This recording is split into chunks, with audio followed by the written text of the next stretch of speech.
മറ്റൊരു കാര്യം ശ്രദ്ധിക്കാനുള്ളത്, സുഗന്ധം ഉപയോഗിക്കരുത്. ഇഹ്റാം ചെയ്യുന്നതിന് മുമ്പ് നിങ്ങൾക്ക് അത്രയൊക്കെ വരട്ടാം, ഡ്രസ്സിലൊക്കെ അത്ര, അതിനൊന്നും വിരോധമല്ല. ഇഹ്റാം ചെയ്ത് കഴിഞ്ഞാൽ പിന്നെ അതൊന്നും ഉപയോഗിക്കാൻ പറ്റില്ല, ഒരു സാധനം ഉപയോഗിക്കാൻ പറ്റില്ല. അത്ര ആയിട്ട് ആ വസ്ത്രത്തിലും പറ്റൂല, ശരീരത്തിലും പറ്റൂല, എവിടെയും പറ്റൂല. അതുപോലെ മുടികളിൽ എവിടെയും എണ്ണ ഉപയോഗിക്കരുത്. അപ്പോൾ എണ്ണമയം ഉള്ള ഒരു സാധനവും ഉപയോഗിക്കാതിരിക്കുക. എണ്ണ എന്നല്ല, എണ്ണൻ്റെ ആ ക്വാളിറ്റി ഉള്ള ക്രീമോ ഒക്കെ ഉണ്ടാവുമല്ലോ, ഒരു സാധനം ഉപയോഗിക്കാതിരിക്കുക. മുടിയിൽ മീശമലോ താടിമലോ തലയിലോ ഒന്നും അത് ഉപയോഗിക്കരുത്. എന്താണ് ഇതിൻ്റെയൊക്കെ കാര്യം? നിങ്ങളിപ്പോൾ തലയിൽ കുറച്ച് എണ്ണ ഇട്ടാൽ അള്ളാഹു തആലക്ക് ഹജ്ജ് സ്വീകരിച്ചുകൂടാന്ന് വല്ലതും ഉണ്ടാവുമോ? എന്തേ ഉണ്ടാവുമോ? നമ്മൾ അതിൽ നിന്നൊക്കെ ഒരു പാഠം പഠിക്കണം. അള്ളാഹു തആല ഹജ്ജ് ഫർളാക്കിയത് അള്ളാഹിനെ ഓർമ്മിക്കാണെന്ന് നിങ്ങൾ പഠിപ്പിച്ചില്ലേ? അതായത് ഈ പറഞ്ഞ സംഗതികളൊക്കെ ഒരു മനുഷ്യൻ്റെ ജീവിതത്തിലെ അനിവാര്യമായ സംഗതിയൊന്നും അല്ലാതെ, മനുഷ്യന് റൂഹ് നിലനിൽക്കാൻ, ജീവൻ നിലനിൽക്കാൻ എണ്ണ ഉപയോഗിക്കണമെന്നില്ല, അത്ര ഉപയോഗിക്കണമെന്നില്ല, തല മറക്കണമെന്നില്ല, മുഖം മറക്കണമെന്നില്ല, ഒന്നുമില്ലല്ലോ. ഇതൊക്കെ നമ്മളുടെ സീനത്തുകളല്ലേ, ഭംഗിക്ക് വേണ്ടി ചെയ്യണ പണിയല്ലേ. അപ്പോൾ അള്ളാഹു തആല പറയും, നിങ്ങൾ എന്താണ് ഇങ്ങോട്ട് വരികയാണെങ്കിൽ അതൊക്കെ ഒന്നാണ് മാറ്റി വയ്ക്കുക. എണ്ണ ഇടാത്തത് പറ്റുമോ നോക്കാമല്ലോ നമ്മൾക്ക്. അപ്പോൾ നിങ്ങൾ ഹജ്ജിനെക്കാണ്ട് ഒരു 5-8 ദിവസം എണ്ണ ഇടണം, മുടിയൊക്കെ കണ്ട് ആകെ പാറി പറഞ്ഞിട്ടുണ്ടാവും, തല മറക്കാനും പറ്റില്ല, അപ്പോൾ പൊടിയും പറഞ്ഞിട്ടുണ്ടാവും, അപ്പോൾ ആകെ ഭ്രാന്തന്മാരെ പോലെ ആയിട്ടുണ്ടാവും. അതന്നെ അള്ളാഹു ഉദ്ദേശിക്കുന്നത്. നിങ്ങളിപ്പോൾ ഭയങ്കര പൗറിലും പത്രാസിലല്ലേ നടക്കണം. ഇവിടെ ദിവസം 2 വട്ടം കുളിച്ച്, എന്നിട്ട് രാവിലെ 1 മണിക്കൂർ കണ്ണാടിൻ്റെ മുന്നിൽ നിന്ന് ചീകി മിനുക്കി ക്ലീനാക്കി, എന്നിട്ട് തന്നെ കല്യാണത്തിന് പോകുമ്പോൾ ബസ് കയറുകയാണെങ്കിൽ ഇരിക്കൂല, കുപ്പായം ചുളിയോന്ന് വിചാരിച്ചിട്ട് ഇങ്ങനെയൊക്കെ ക്ലീനായി പോകുന്ന മനുഷ്യന്മാരോട് നിങ്ങൾ കുപ്പായം ഇടാതെ ചെട പിടിച്ച് പൊടി മണ്ണോ ആർത്ത് എണ്ണ തേക്കാതെ അങ്ങോട്ട് വരികയെന്ന് അല്ലാഹു തആല പറഞ്ഞു. നിങ്ങളൊന്ന് ശരിക്കും കാണട്ടെ, നിങ്ങൾ ശരിയായ ഒറിജിനൽ രൂപത്തിലൊന്ന് കാണണ്ടേ. ഇപ്പോൾ ഒക്കെ നമ്മളതൊക്കെ ഒരു ദാതി നേരത്തെ പറഞ്ഞവരുള്ളൊരു കൃത്രിമ വേഷമാണ് അല്ലേ. നേരത്തെ തങ്ങൾ പറഞ്ഞതുപോലെ ഒരു കൃത്രിമ ആർട്ടിഫിഷ്യലാണ് നമ്മളെ ജീവിതമൊക്കെ, ഹഖീഖത്തല്ലല്ലോ. പണ്ട് നമ്മൾ മനുഷ്യന്മാരെ നേരെ കണ്ടിരുന്നു, ചന്തക്ക് വരെ കുപ്പായിടാതെ ആൾക്കാർ വന്നിരുന്നത്. ഇപ്പോൾ ഗേറ്റ് ഒരാൾ തുറക്കണം ഒച്ചയായിട്ടാണ് നമ്മൾ വേഗം ഔത്ത് പോയിക്കാണ് കുപ്പായിട്ട് കാണേണ്ട വരിക, അതൊക്കെ സ്റ്റൈലേക്കാണ് ഇങ്ങനെ വരും. ഇപ്പോൾ നമ്മളെ ശരീരം ആർക്കും കണ്ടുകൂടാ. ചന്തക്ക് കുപ്പായിടാതെ പോയെന്ന വാപ്പാര മക്കളല്ലേ നമ്മളൊക്കെ. ഒറിജിനൽ മനുഷ്യൻ്റെ ഒറിജിനലാണുള്ളത്. പണ്ട് നമ്മൾ മണ്ണിൽ കയ്യും കാലും മുഴുവനും മണ്ണല്ലായിരുന്ന, ഇപ്പോൾ ആകെ ഒരു പൊടി മണ്ണ് നമ്മുടെ ശരീരത്തിൽ എവിടെയെങ്കിലും ആവുമോ? അള്ള പഠിച്ച ഭൂമിയാണുള്ളത്, ആ മണ്ണെന്നാണ് നമ്മളെ പഠിച്ചത്. അതൊരാളെ മേത്താകുന്നുണ്ടപ്പോൾ ഒന്ന് ആലോചിച്ച് നോക്കി ഞങ്ങൾ. അപ്പോൾ അള്ളാഹു തആല അങ്ങോട്ട് വരാൻ പറഞ്ഞു, നിങ്ങൾ ആ പൗർന്നൊക്കെ ഒഴിവാക്കേണ്ടത് വരിക, ഒന്ന് മണ്ണിലൊന്ന് ചവിട്ടുന്നത് കാണട്ടെ, ശരീരത്തിലൊന്ന് വിയർപ്പാകുന്നത്, ഒന്ന് പൊടി വിരളുന്നത് ഒന്ന് കാണട്ടെ. അപ്പം എന്താണെന്ന് വെച്ചാൽ നമ്മളെ അള്ളാഹു തആല ശരിക്ക് പിടിച്ചിട്ട് പിഴിയാണ്. നമ്മുടെ എല്ലാ അഹങ്കാരങ്ങളും എല്ലാ ദുരഭിമാനങ്ങളും മാറ്റി വെക്കാണല്ലേ. ഇത്രയൊക്കെ ഗേറ്റിൽ നിന്ന് ആളെ കാണുമ്പോഴേക്കാൻ അകത്ത് പോയി കുപ്പായിട്ട് നമ്മൾ ഈ എയർപോർട്ടിൽ നിന്ന് 10-15,000 മനുഷ്യന്മാരെ മുന്നിൽ നിന്ന് കുപ്പായിട്ട് കഴിക്കുകയാണ്, ഒരു മടിയില്ലാതെ. എല്ലാവരും നെഞ്ഞും കാണൂലേ ആണുങ്ങൾ, ഒരു മടിയില്ലല്ലോ. ഒരു കാരണവശാലും ഭാര്യമാരുമായിട്ട് ലൈംഗികബന്ധം പുലർത്താൻ പാടില്ല, ഒരു കാരണവശാലും. ഹജ്ജായാലും ഉംറയായിരുന്നാലും അത് ചെയ്താൽ മറ്റുള്ളതൊക്കെ നമുക്ക് ആടിനർത്തിട്ടോ വേറെ നിലക്കൊക്കെ പരിഹരിക്കാം, ഇത് പരിഹരിക്കാൻ പറ്റൂല. ഇതിന് കടുത്ത പ്രായശ്ചിത്തങ്ങൾ ചെയ്യാനുണ്ട്. ഒന്നാമല് ബാത്തിലാവും, പിറ്റത്തെ പോലെ ചെയ്തിരിക്കണം. ഹജ്ജിലെങ്ങാനും അങ്ങനെ ചെയ്തു പോയാൽ ഹജ്ജ് ബാത്തിലാവും. വേറെ ഹജ്ജ് അല്ലാതെ അതിന് ഒരു നിർവാഹമില്ല. എന്നാൽ തന്നെ അതിന് പ്രായശ്ചിത്തം വേറെ കൊടുക്കുകയും വേണം, ഒട്ടകത്തിനെ അറുത്തിട്ട്. അപ്പോൾ അത്രയും ഗൗരവമുള്ളൊരു കാര്യം എന്തിനാണ് അള്ളാഹു തആല കർക്കശാക്കിയത്? അള്ളാഹു തആല നിങ്ങൾ അധികം ആളുകളും ഭാര്യമാരെ കൂടെയാണ് ഹജ്ജിന് പോവുക, ഫാമിലി ആയിട്ട്. അപ്പം എന്നിട്ട് അവരെ അള്ളാഹു തആല കൺട്രോൾ ചെയ്യാണ്, അനങ്ങാൻ പാടില്ല. ഭാര്യ ഭർത്താവൊക്കെ ഉള്ളത് ശരി തന്നെ, നിങ്ങൾ ഒന്നിച്ച് പൊയ്ക്കോളൂ ഇബാദത്തിന്. പക്ഷേ നിങ്ങൾ സാധാരണ ഭാര്യ ഭർത്താക്കന്മാരെന്നുള്ള ആൾക്ക് ലൈംഗികബന്ധം പുലർത്താൻ പാടില്ല, പിടിച്ചു വെക്കല്ലേ അള്ളാഹു തആല.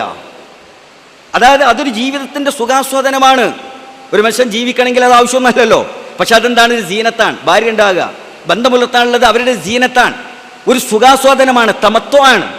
ആ സുഖാസ്വാദത്തിന് കർക്കശമായിട്ട് നിരോധിച്ച് ചെയ്യാൻ പാടില്ല. എന്തേ അല്ലാഹു തആല ഇത് കർക്കശാക്കിയത്? ഹജ്ജിനും ഉംറക്കും വരുന്ന ആളുകൾ അവൻ്റെ മോഹങ്ങൾക്കോ താല്പര്യങ്ങൾക്കോ ഒരു വിലയും കൽപ്പിക്കാൻ പാടില്ല. കാരണം എല്ലാ മോഹങ്ങളെയും ഉപേക്ഷിച്ച ഇബ്രാഹിം നബിയുടെ അരികിലേക്കാണ് പോകുന്നത്, ചരിത്രഭൂമിയിലേക്കാണ് പോകുന്നത്. എന്തും ഉപേക്ഷിക്കാൻ തയ്യാറായ, അല്ലാഹുവിൻ്റെ വജ്ഹിന് വേണ്ടി, പൊരുത്തത്തിന് വേണ്ടി സർവ്വൊഴിച്ച ഇബ്രാഹിം നബിയുടെ ആ ചരിത്രത്തിലേക്കല്ലേ പോകുന്നത്. പിന്നെ നമ്മൾ ഈ നിസാര കാര്യങ്ങൾക്ക് വേണ്ടിയിട്ട് എനിക്കതില്ലാഞ്ഞാൽ പറ്റൂല, എനിക്കതില്ലാഞ്ഞാൽ പറ്റൂല, ഹജ്ജിന് എണ്ണടാൻ പറ്റൂല, എനിക്ക് എണ്ണടാതെ പറ്റൂല, അങ്ങനെയൊന്നും പറയേണ്ട ഒരു കാര്യമില്ല. നിങ്ങൾക്കതൊക്കെ പറ്റുമല്ലോ, എല്ലാം പറ്റും. അള്ളാഹ് പറഞ്ഞതൊക്കെ നിങ്ങൾക്ക് പറ്റൂ എന്ന് തെളിയിക്കാൻ തന്നെയാണ്. അല്ലാതെ അല്ലാഹു തആലാക്ക് പ്രത്യേകിച്ചൊരു സംഗതിയില്ല. നിങ്ങൾ എത്ര പൂശിയില്ല, റബ്ബിനെ സംബന്ധിച്ചിടത്തോളം വല്ലാത്ത സംഗതി ഒന്നല്ല. അപ്പം അതുകൊണ്ട് ഇതൊക്കെ ഇഹ്റാം ചെയ്ത് കഴിഞ്ഞാൽ ഈ കാര്യങ്ങളൊക്കെ ശ്രദ്ധിച്ചിരിക്കണം. ഇതൊക്കെ നമുക്ക് മംനുആണ്, പാടില്ലാത്തതാണ്. ഈ സംഗതി ഒന്നും ചെയ്യാൻ പാടില്ല. പിന്നെ ഞാൻ പറഞ്ഞല്ലോ, ആദ്യം പറഞ്ഞ അതേ വിഷയം, സംസാരം 100% കൺട്രോൾ ചെയ്തിരിക്കണം. ഹജ്ജിൻ്റെ ഇഹ്റാമിലാണ് എന്നുള്ള ബോധത്തോടെ അല്ലാതെ ഒരു വാക്ക് വായിൽ നിന്ന് വരാൻ പാടില്ല. അത് ശ്രദ്ധിച്ചോളണം. കാരണം യാത്രകളിൽ പല പ്രശ്നങ്ങളുണ്ടാവും, പല ബുദ്ധിമുട്ടുകളുണ്ടാവും. നിങ്ങൾ ജിദ്ദ എയർപോർട്ടിൽ എത്തിക്കഴിഞ്ഞാൽ ചിലപ്പോൾ അവിടെ ഒരുപാട് ടൈം നിൽക്കേണ്ടി വന്നു എന്ന് വരും. ഇപ്പോൾ പ്രൊസീജിയറൊക്കെ വളരെ എളുപ്പമായതുകൊണ്ട് പണ്ടത്തേതുപോലെയല്ല. പണ്ട് ജിദ്ദയിൽ ഇറങ്ങിക്കഴിഞ്ഞാൽ ഒരു ദിവസം എയർപോർട്ടിൽ നിന്നിട്ടേ കടലാസൊക്കെ ക്ലിയറായി കിട്ടി മക്കയിലേക്ക് വിടുള്ളൂ. ഇപ്പോൾ അത് അരമണിക്കൂർ കൊണ്ട് ചെയ്യാനുള്ള കമ്പ്യൂട്ടറൈസ്ഡ് സിസ്റ്റം ഉണ്ട്. അതൊക്കെ ശരി തന്നെയാണ്. എന്നാലും ചിലപ്പോൾ നമ്മളെ പരീക്ഷിക്കാൻ അല്ലാഹു തആല തീരുമാനിച്ചാൽ കമ്പ്യൂട്ടറാണ് ഡൗൺ ആവില്ലേ? ഞങ്ങളൊക്കെ പോയിട്ട് അങ്ങനെ കുടുങ്ങിയിട്ടുണ്ട്. ബാർകോഡ് കിട്ടണില്ല അവർക്ക്, എങ്ങനെ നോക്കിയിട്ട് ആകെ കുടുങ്ങി. ഒരു പാസ്പോർട്ട് അവർക്ക് പഴയ കാലത്താണ് എഴുതായിരുന്നു. ഇപ്പോൾ അവർ കമ്പ്യൂട്ടറൈസ് ടൈമിൽ ബാർകോഡ് ഉണ്ടാവും. ഇത് അവരെന്ത് ചെയ്യാനാണ്, അതിൻ്റെ ഇൻഫ്രാറെഡ് ലൈറ്റ് അടിച്ച് കണ്ടത് ഫീഡ് ചെയ്യാണ് ചെയ്യുക. പക്ഷേ ഇനി സാധനം വർക്ക് ചെയ്യണില്ല. എന്നിട്ട് അതിമിൽ ചുയിപ്പായിട്ട് എത്രയോ മണിക്കൂർ എയർപോർട്ടിൽ ഒരു വെള്ളം കിട്ടാതെ ഭക്ഷണം കിട്ടാതെ കുടുങ്ങി പോയിട്ടുണ്ട്. ഇത്രയുള്ള സംഭവം അല്ലാഹു തആല വിചാരിച്ചാൽ പോലെ കമ്പ്യൂട്ടറിൻ്റെ ബാർകോഡ് കിട്ടാതായ പോരെ ബസ്. അപ്പോൾ അതൊക്കെ നമ്മൾ മനസ്സിലാക്കണം. അങ്ങനെയൊക്കെ സാധ്യതകളുണ്ട്. അങ്ങനെ വരുമ്പോൾ ആ യാത്രകളിലാണ് നമ്മുടെ അത്യാവശ്യ കാര്യങ്ങളൊക്കെ നമ്മൾ നിർവഹിക്കുക. നിസ്കാരമൊക്കെ ഇപ്പോൾ ഈ യാത്രയിൽ തന്നെ ഉണ്ടാവുക. നിസ്കാരം പിന്നെ നിങ്ങൾക്ക് മുസാഫിരീങ്ങളായതുകൊണ്ട് സൗകര്യങ്ങളുണ്ട്. നിസ്കാരം ജംഉം ഖസ്റുമായിട്ട് നിസ്കരിക്കാം യാത്രയിലുള്ള സമയത്തോളം. അതായത് ളുഹറും അസ്റും വീട്ടിൽ നിങ്ങൾ പോകുന്നു, പിന്നെ എയർപോർട്ടിലെത്തി, ളുഹറിൻ്റെ ടൈമായാൽ നിങ്ങൾക്ക് ളുഹർ അസ്റും കൂടി ഒരു നേരത്തെ നിസ്കരിച്ചാൽ മതി. ഒന്നിച്ചാണ് നിസ്കരിക്കുക. ളുഹർ ആദ്യം നിസ്കരിക്കുമ്പോൾ തന്നെ കരുതുക അസ്റും ഞാൻ ഇതിൻ്റെ കൂടെ ജമ്മാക്കാണെന്ന് കരുതിയാൽ മതി. അപ്പം ളുഹർ നിസ്കരിച്ച ഉടനെ അസ്റും നിസ്കരിക്കുക. ആ നിസ്കാരം തന്നെ 2 റക്അത്ത് മതിയാണ്, ഖസ്റാക്കാണ്. അപ്പോൾ ളുഹർ 2 റക്അത്ത്, അസ്ർ 2 റക്അത്ത്. അതേ പ്രകാരം തന്നെ മഗ്രിബിൻ്റെ ടൈമായി. ഇപ്പം നിസ്കരിക്കാൻ സൗകര്യമൊന്നുമില്ല, ശരി എന്നാൽ ജിദ്ദ പോയിട്ട് നിസ്കരിക്കാൻ മതി. ജിദ്ദയിൽ രാത്രി 12 മണിക്ക് ഫ്ലൈറ്റ് ഇറങ്ങും, അവിടെ ചെന്ന് നിസ്കരിച്ചാൽ മതി. ഇവിടുന്ന് ബേജാറ് വെച്ച് നിസ്കരിക്കണമെന്നില്ല. അപ്പം എന്ത് ചെയ്യണം, മഗ്രിബിൻ്റെ ഖളാഇൻ്റെ ടൈം ആകുമ്പോഴേക്ക് നിങ്ങൾ കരുതണം, മഗ്രിബ് ഏതായാലും ഞാൻ ഇശാൻ്റെ കൂടെ പിന്തിച്ച് നിസ്കരിക്കാമെന്ന് കരുതുക. അത് കരുതിയാൽ നിങ്ങൾക്ക് ജിദ്ദയിലെത്തിയതിൻ്റെ ശേഷം മഗ്രിബ് ഇശ ഒന്നിച്ച് നിസ്കരിച്ചാൽ മതി. ഇശ 2 റക്അത്ത് മതി, പക്ഷേ മഗ്രിബ് 2 റക്അത്ത് പറ്റൂല, അത് 3 റക്അത്ത് തന്നെ വേണം. പിന്നെ സുബഹല്ലേ ഉള്ളത്. സുബഹി നിങ്ങൾ ശ്രദ്ധിക്കണം. മിക്കവാറും നിങ്ങൾക്ക് നിസ്കരിക്കാൻ സൗകര്യങ്ങൾ ഉണ്ടാവും ഏതെങ്കിലും എയർപോർട്ടിലോ ഒക്കെ ആയിട്ട്. ചിലപ്പോൾ ഫ്ലൈറ്റ് എപ്പോഴാണെന്ന് പറയാൻ പറ്റില്ല. ഫ്ലൈറ്റിലൊക്കെ ആയിപ്പോയാൽ സുബഹി കുടുങ്ങിപ്പോകും. ഫ്ലൈറ്റിൽ നിസ്കരിക്കാൻ വലിയ ഫ്ലൈറ്റൊക്കെ ആണെങ്കിൽ സൗകര്യം ഉണ്ടാവും. എല്ലാ ഫ്ലൈറ്റിലും സൗകര്യം, ചെറിയ ഫ്ലൈറ്റുകളാണ് പതിവ് ആജമാരെ കൊണ്ടുപോകുന്നത്, അതിൽ സൗകര്യം ഉണ്ടാവില്ല. അപ്പം നിങ്ങൾ സുബഹിൻ്റെ ആ ടൈമിൽ വഖത്തിൻ്റെ ബഹുമാനത്തിനെ കണക്കിലെടുത്തുകൊണ്ട് തൽക്കാലം തേമ്മം ചെയ്ത്, വെള്ളമൊന്നും കിട്ടൂല, തേമ്മം ചെയ്തിട്ട് ആ ഇരിക്കുന്ന സീറ്റിൽ വെച്ചിട്ടേ നിങ്ങൾക്ക് നിസ്കരിക്കാം. പക്ഷെ അത് മതിയാവില്ല, പിന്നെ ഖളാ വിട്ടുണ്ട്. എന്നാലും ആ വക്തിനെ നമ്മൾ ബഹുമാനിക്കുള്ളൂ. സുബഹിന് അത്രേ ചെയ്യാൻ കഴിയുള്ളൂ, വേറൊന്നും ചെയ്യാൻ പറ്റില്ല. ഇരിക്കട്ടെ. ജിദ്ദ എയർപോർട്ടിൽ നിന്ന് ഇനി നിങ്ങളെ ഡോക്യുമെൻറ്റ്സൊക്കെ ക്ലിയർ ചെയ്ത് നിങ്ങളെ പാസ്പോർട്ടിലൊക്കെ അടിച്ച് സീലൊക്കെ അടിച്ച് കിട്ടിക്കഴിഞ്ഞാൽ നേരെ നിങ്ങൾ മക്കയിലെ താമസ സ്ഥലത്താണ് പോകുന്നത്. ഇതിൻ്റെ ഇടയ്ക്കൊക്കെ നിങ്ങൾക്ക് ചെയ്യാനുള്ള എന്താണ്, തെൽബിയത്തല്ലാണ്, വേറൊന്നുമില്ല. മക്കയിലെ താമസ സ്ഥലത്ത് എത്തിക്കഴിഞ്ഞാൽ അവിടെ ഒന്ന് വിശ്രമിച്ച് ചെറിയ ആഹാരങ്ങൾ എന്തെങ്കിലും കഴിച്ച്, ക്ഷീണം ഉണ്ടാവും, യാത്രൻ്റെ ക്ഷീണം. ഇനി നിങ്ങൾ ഈ ഉംറയുടെ അമലുകളിലേക്ക് നീങ്ങുകയാണ്. ഉംറൻ്റെ അമൽ ഇനി ഞാൻ നിങ്ങളോട് പറഞ്ഞു തന്നു. ഇനി 3 ബാക്കിയുള്ളത്. തവാഫ് ചെയ്യണം, സഅയ് ചെയ്യണം, മുടി മുറിക്കണം. അപ്പോൾ തവാഫിന് നിങ്ങൾ പോവാൻ നിങ്ങൾ ശ്രദ്ധിക്കണം. റൂമിൽ നിന്ന് വുളു എടുത്തിട്ട് വേണം പോകാൻ. ആദ്യമായിട്ട് ശരിക്കും കുളിച്ചിട്ട് പോകണം. പക്ഷെ എന്താ അറിയോ, ഇഹ്റാം ചെയ്ത് കണ്ടുള്ള ആ ആദ്യത്തെ കുളിയൊക്കെ നിങ്ങൾക്ക് ബുദ്ധിമുട്ടുണ്ടാക്കും, വസ്വാസം ഉണ്ടാക്കും. ഒക്കെ ശീലമായി വന്നിട്ടാണ്. 1-2 ഇഹ്റാമൊക്കെ തന്നിയമലൊക്കെ പോയി ചെയ്യുമ്പോൾ പിന്നെ ബുദ്ധിമുട്ടില്ലാതാവും. അപ്പോൾ തൽക്കാലം നിങ്ങളതിന് ബുദ്ധിമുട്ടണ്ട, വേഗം ഒരു ഉംറ ചെയ്ത് പൂർത്തിയാക്കലാണ് ആവശ്യം. അപ്പോൾ ഒന്ന് കുറച്ചു നേരം വിശ്രമിച്ച് ചെറിയ ആഹാരങ്ങളൊക്കെ എന്തെങ്കിലും കഴിച്ച് ഫ്രഷായി കഴിഞ്ഞാൽ നിങ്ങൾ നേരെ ഹറമിലേക്ക് പോകാൻ. പക്ഷേ ഒന്നു എടുത്തിട്ട് പോകണം. എന്തുകൊണ്ടെന്നാൽ ഹറമിൽ ഒന്നു എടുക്കാൻ എമ്പാടും സൗകര്യമുണ്ട്. പക്ഷെ അത് ആദ്യത്തെ പോക്കിൽ നിങ്ങൾക്ക് തിരഞ്ഞു കണ്ടുപിടിക്കാൻ ബുദ്ധിമുട്ടാണ്. പ്രത്യേകിച്ച് നിങ്ങൾ ഒറ്റയ്ക്കല്ല പോണത്. ചിലപ്പോൾ നിങ്ങളെ കൂടെ 3 ആൾ 4 ആൾ 5 ആൾ ഫാമിലിയൊക്കെ ഉണ്ടാവും. അവിടെ എത്തിക്കഴിഞ്ഞാൽ നിങ്ങൾ ചിലപ്പോൾ തിരക്കുള്ള ടൈമാണെങ്കിൽ ഒരാൾ ഒതുകൊടുക്കാൻ വേണ്ടിയിട്ട് പോകണമെങ്കിൽ അരമണിക്കൂറിലായിരിക്കും പോയി വരാൻ. കാരണം അത് ഒന്ന് കണ്ടുപിടിക്കണം. അണ്ടർഗ്രൗണ്ടിലാണ് ഈ ബാത്റൂം മുഴുവൻ, ഭൂമിക്കടിയിലാണ്. അതിൻ്റെ വഴി കണ്ടുപിടിക്കണം, അതാരോടെങ്കിലും ചോദിക്കണം. അവിടെ പോയാൽ തന്നെ കൊടും തിരക്കായിരിക്കും, ചിലപ്പോൾ ബാത്റൂം ഒഴിവുണ്ടാവില്ല, പല പ്രശ്നങ്ങളായി. അപ്പോൾ ഇവിടെ നിൽക്കണോയിൽ നിന്ന് മുഷിയും ചെയ്യും. അയാൾ പിന്നെ തിരിച്ചു വരുമ്പോൾ വല്ല കണ്ടോളണമെന്നില്ല, വഴി തെറ്റാനൊക്കെ സാധ്യതയുണ്ട്. അപ്പോൾ അതുകൊണ്ട് ഒള്ളൊക്കെ എടുത്ത് റെഡി ആയിട്ട് പോവുക. എന്തുകൊണ്ടെന്നാൽ തവാഫ് ചെയ്യണമെങ്കിൽ നമസ്കാരത്തിന് ഷർത്തുകളുള്ളതുപോലെ ഒളു ഉണ്ടായിരിക്കൽ ഷർത്താണ്, നജസിൽ നിന്ന് ശുദ്ധമായിരിക്കൽ ഷർത്താണ്, ഔറത്ത് മറച്ചിരിക്കലും ഷർത്താണ് തവാഫിന്. ഏത് തവാഫ് ചെയ്യുകയാണെങ്കിലും, ഇതിപ്പോൾ ഉംറൻ്റെ ഫർളായ തവാഫാണ്, ഇനി അതല്ല ഇതൊക്കെ കഴിഞ്ഞ് ഞങ്ങൾക്ക് വെറുതെ ഒറ്റയ്ക്ക് തവാഫ് ചെയ്യാം, വെറും സുന്നത്തായ നമ്മൾ സുന്നത്ത് സ്കരിക്കുന്ന മാതിരി തവാഫ് അങ്ങനെ ചെയ്യാം. അതിനൊക്കെ ഈ ഷർത്തുണ്ട്. എന്താണ് ഷർത്ത്? 3 കാര്യങ്ങൾ ശ്രദ്ധിക്കുക. ഒന്ന്, ഒളു ഉണ്ടായിരിക്കുക. രണ്ടാമത്തേത് എന്താ ഞാൻ പറഞ്ഞത്, നജസിൽ നിന്ന് ശുദ്ധമായിരിക്കുക, വസ്ത്രങ്ങളിലോ ശരീരത്തിൽ നജസില്ലാതിരിക്കുക. മൂന്നാമത്തേത് ഔറത്ത് മറച്ചിരിക്കുക. അപ്പോൾ പുരുഷന്മാർ തുണി ഉടുക്കുമ്പോൾ നല്ലോണം ശ്രദ്ധിക്കണം. തുണി ഉടുത്ത് ശീലമില്ലാത്ത ആളുകളുണ്ടാവും, അവർക്ക് തുണി ആദ്യമായിട്ട് ഉടുക്കുമ്പോൾ ബുദ്ധിമുട്ടുണ്ടാവും. ചെറുപ്പത്തിൽ കല്യാണം കഴിച്ച സമയത്ത് ഉമ്മ തുണി ഉടുത്ത് അനീചായിട്ട് തന്നവർക്ക് ശീലം ഉണ്ടാവും. ഇപ്പോൾ അതല്ലല്ലോ, ഇപ്പോൾ കല്യാണം കഴിച്ച് കാണും ജീൻസായിട്ട് കൊടുക്കണത്. അപ്പോൾ അതുകൊണ്ട് ശീലമില്ലാത്തവർ ബുദ്ധിമുട്ടാവും. അതുപോലെ വലിയ വയറുള്ളവരും കുടുങ്ങും. തുണിയെടുത്ത് ശീലം പരിയുന്ന തുണി എടുക്കണ മാതിരി പള്ളൻ്റെ അടിയിൽ തുണിയെടുത്ത് അടിയിലൊരു ബെൽറ്റൊക്കെ കെട്ടി പൊക്കിൾ മേലെ ഉണ്ടാവും, അവറത്ത് കാണും, പറ്റൂല അത്. അപ്പോൾ പൊക്കിളിൻ്റെ മേലെ ശരിക്കും തുണിയെടുത്ത് നന്നായിട്ട് ബെൽറ്റ് കെട്ടണം. ബെൽറ്റ് കെട്ടുന്നതിന് വിരോധമല്ല കേട്ടോ. ബെൽറ്റ് കെട്ടാം, വാച്ച് കെട്ടാം, ചെരുപ്പിടാം, ഷൂ ഇടാതിരുന്നാൽ മതി. ഷൂ പറ്റൂല, തൊപ്പി, അതുപോലെ തന്നെ കുപ്പായം, ബനിയൻ, ഇങ്ങനത്തെ സാധനമൊന്നും പറ്റൂല, ഷെഡ്ഡി ഒന്നും പറ്റൂല. ഒരു തുണി, ഒരു പുതപ്പ്, തുണിക്ക് ബെൽറ്റ് കെട്ടാം. ചെരുപ്പ് ഓപ്പണായ ചെരുപ്പാണെങ്കിൽ ഇടുന്നതിന് വിരോധമല്ല, വാച്ച് കിട്ടുന്നതിന് വിരോധമല്ല. അരിയിൽ ചില ആളുകൾ ക്യാഷൊക്കെ വെക്കാൻ വേണ്ടിയിട്ട് എന്തെങ്കിലും ഒരു സാധനമുണ്ട്, തുണി കൊണ്ട് ഒരു ഓറണ്ടാക്കി കെട്ടാം, അത് കെട്ടാം, അതിനൊന്നും വിരോധമല്ല. അപ്പോൾ അതൊക്കെ നിങ്ങൾക്ക് ധരിക്കാം. അപ്പം ആ തുണി നന്നായിട്ട് മുറുക്കി കൊടുക്കുക. ഒരു കാരണവശാലും തവാഫിൻ്റെ ഇടയിൽ ഔറത്ത് കീഞ്ഞു പോകരുത്. അവർ നടക്കുമ്പോൾ തുണി അങ്ങോട്ടും ഇങ്ങോട്ടായിട്ട് കാലിൻ്റെ മുട്ടിൻ്റെ മേൽഭാഗം കണ്ടുപോകരുത്. സ്ത്രീകൾ നല്ലോണം ശ്രദ്ധിക്കണം. വലിയ മഫ്ത ഇടാതിരുന്നാൽ തവാഫിൻ്റെ ഇടയിൽ മുടി കാണും, മുടി ഔറത്താണ്, അത് കാണിക്കാൻ പാടില്ല. അപ്പോൾ മുടി മറയുന്ന രൂപത്തിലുള്ള വലിയ മഫ്ത അവർ ധരിച്ചിരിക്കണം. കുപ്പായത്തിൻ്റെ കൈ താഴോട്ടാകരുത്. കാല് പൊങ്ങിയിട്ട്, പർദ്ദ പൊങ്ങിയിട്ട് പൈജാമല്ലാത്തവർക്ക് കാല് കാണും, അതൊന്നും കാണാൻ പറ്റില്ല. അവിടെ പല ആളുകളും പലതും ചെയ്യുന്നുണ്ടോ, അതൊന്നും നോക്കണ്ട.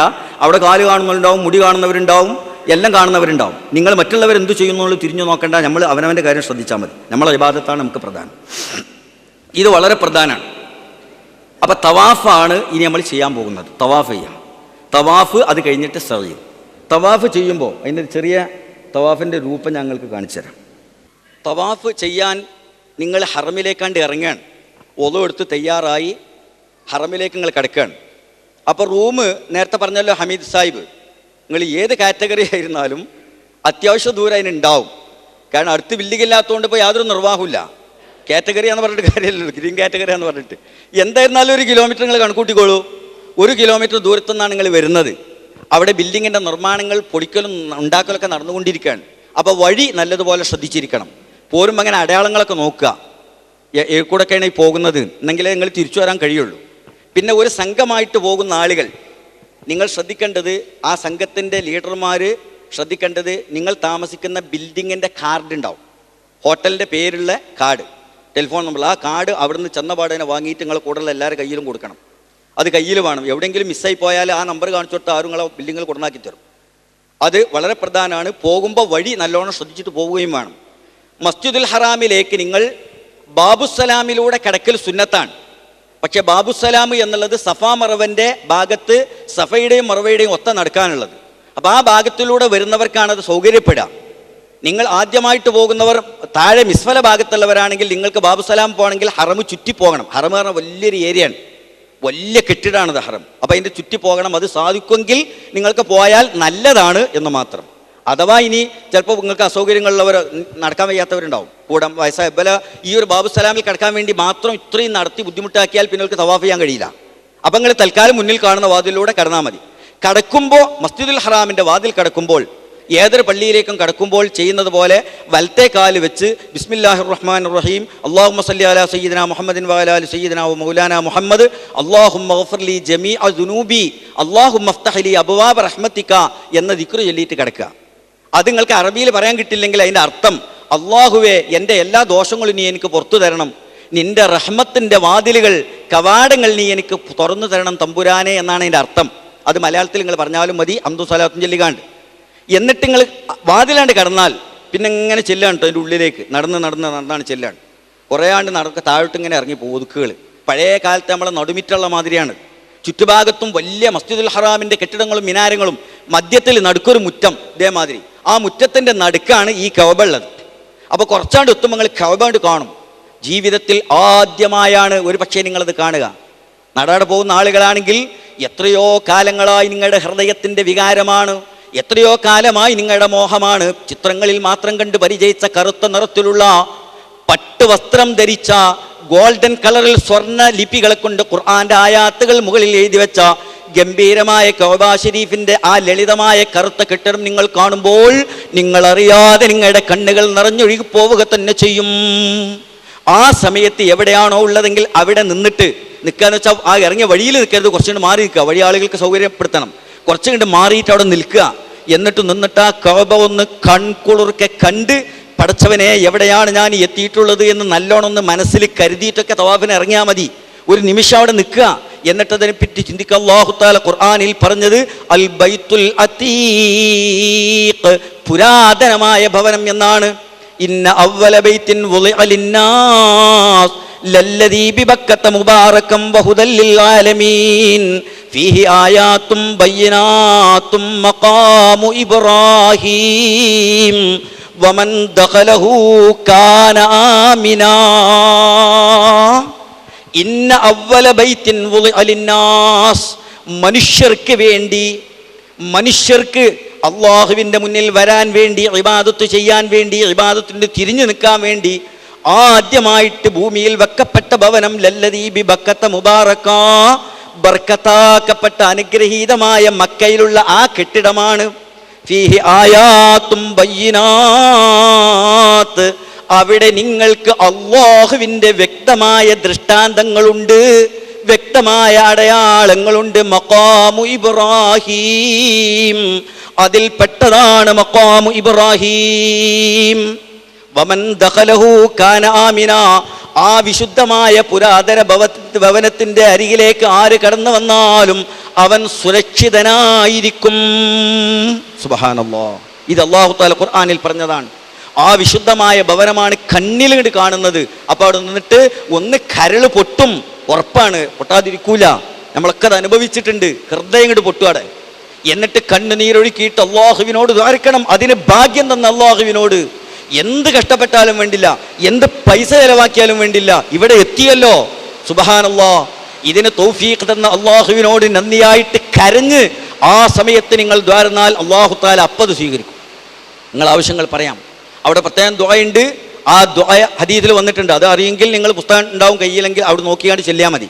ആ ദുആ അല്ലാഹുമ്മ ഇന്ന ഹാദൽ ബലദ ബലദുക വൽ ബൈത ബൈതുക വൽ അംന അംനുക വഹാദാ മഖാമുൽ ആയിദി ബിക മിനൻ നാർ അല്ലാഹുമ്മ സിദ് ഹാദൽ ബൈത തശ്രീഫൻ വതക്രീമൻ വതഅലീമൻ വമഹാബതൻ വബിറാ അല്ലാഹുമ്മ സിദ് മൻ ശറഫഹു മിമ്മൻ ഹജ്ജഹു വഅതമറഹു തശ്രീഫൻ വതക്രീമൻ വതഅലീമൻ വമഹാബതൻ വബിറാ എന്ന് തുടങ്ങുന്ന ദുആയുണ്ട്.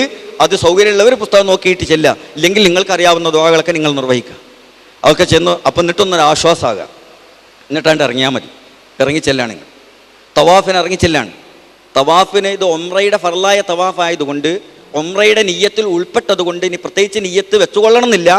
തവാഫ് ചെയ്യുന്നു നിയ്യത്ത് കരുതിയാൽ സുന്നത്താണെന്ന് മാത്രം. ഇനി അഥവാ അത് മറന്നു എന്ന് വിചാരിച്ചിട്ട് ബേജാറാകാതിരിക്കാനാണ് ഞാൻ പറഞ്ഞത്. തവാഫിന് നിയ്യത്തുണ്ട് എന്ന് ഉസ്താദ് പറഞ്ഞിരുന്നു, പക്ഷെ ഞാൻ ആ തിരക്കിൻ്റെ അടി കൂടെ മറന്നുപോയി എന്നെങ്കിൽ വിചാരിക്കേണ്ട.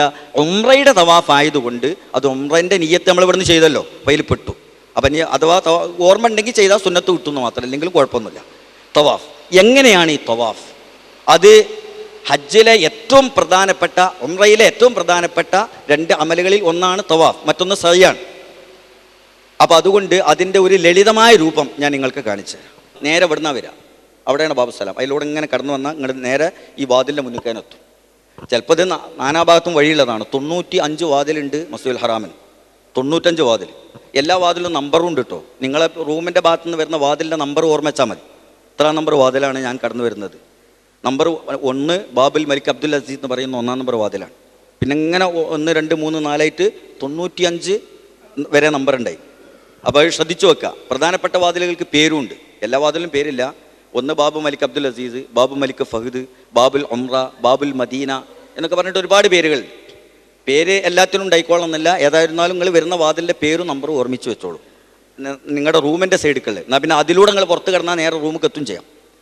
അപ്പം ഏത് ഭാഗത്തിലൂടെ നിങ്ങൾ കടന്നു വന്നാലും ചിലപ്പോൾ അപ്പുറത്തൂടെ ആയിരിക്കും നിങ്ങൾ വരുന്നത്. ബാബു മലിക് ഫഹദിലൂടെയാണ് കിടക്കുന്നതെങ്കിൽ ആ സൈഡിൽ നിന്നാണ് വരിക, അതായത് തെക്ക് പടിഞ്ഞാറ് ഭാഗത്തുനിന്ന് അവിടെ നിന്നാണ് വരിക. അത് വന്നാൽ ഈ പുറകിൽ ഇവിടെ എത്തുക.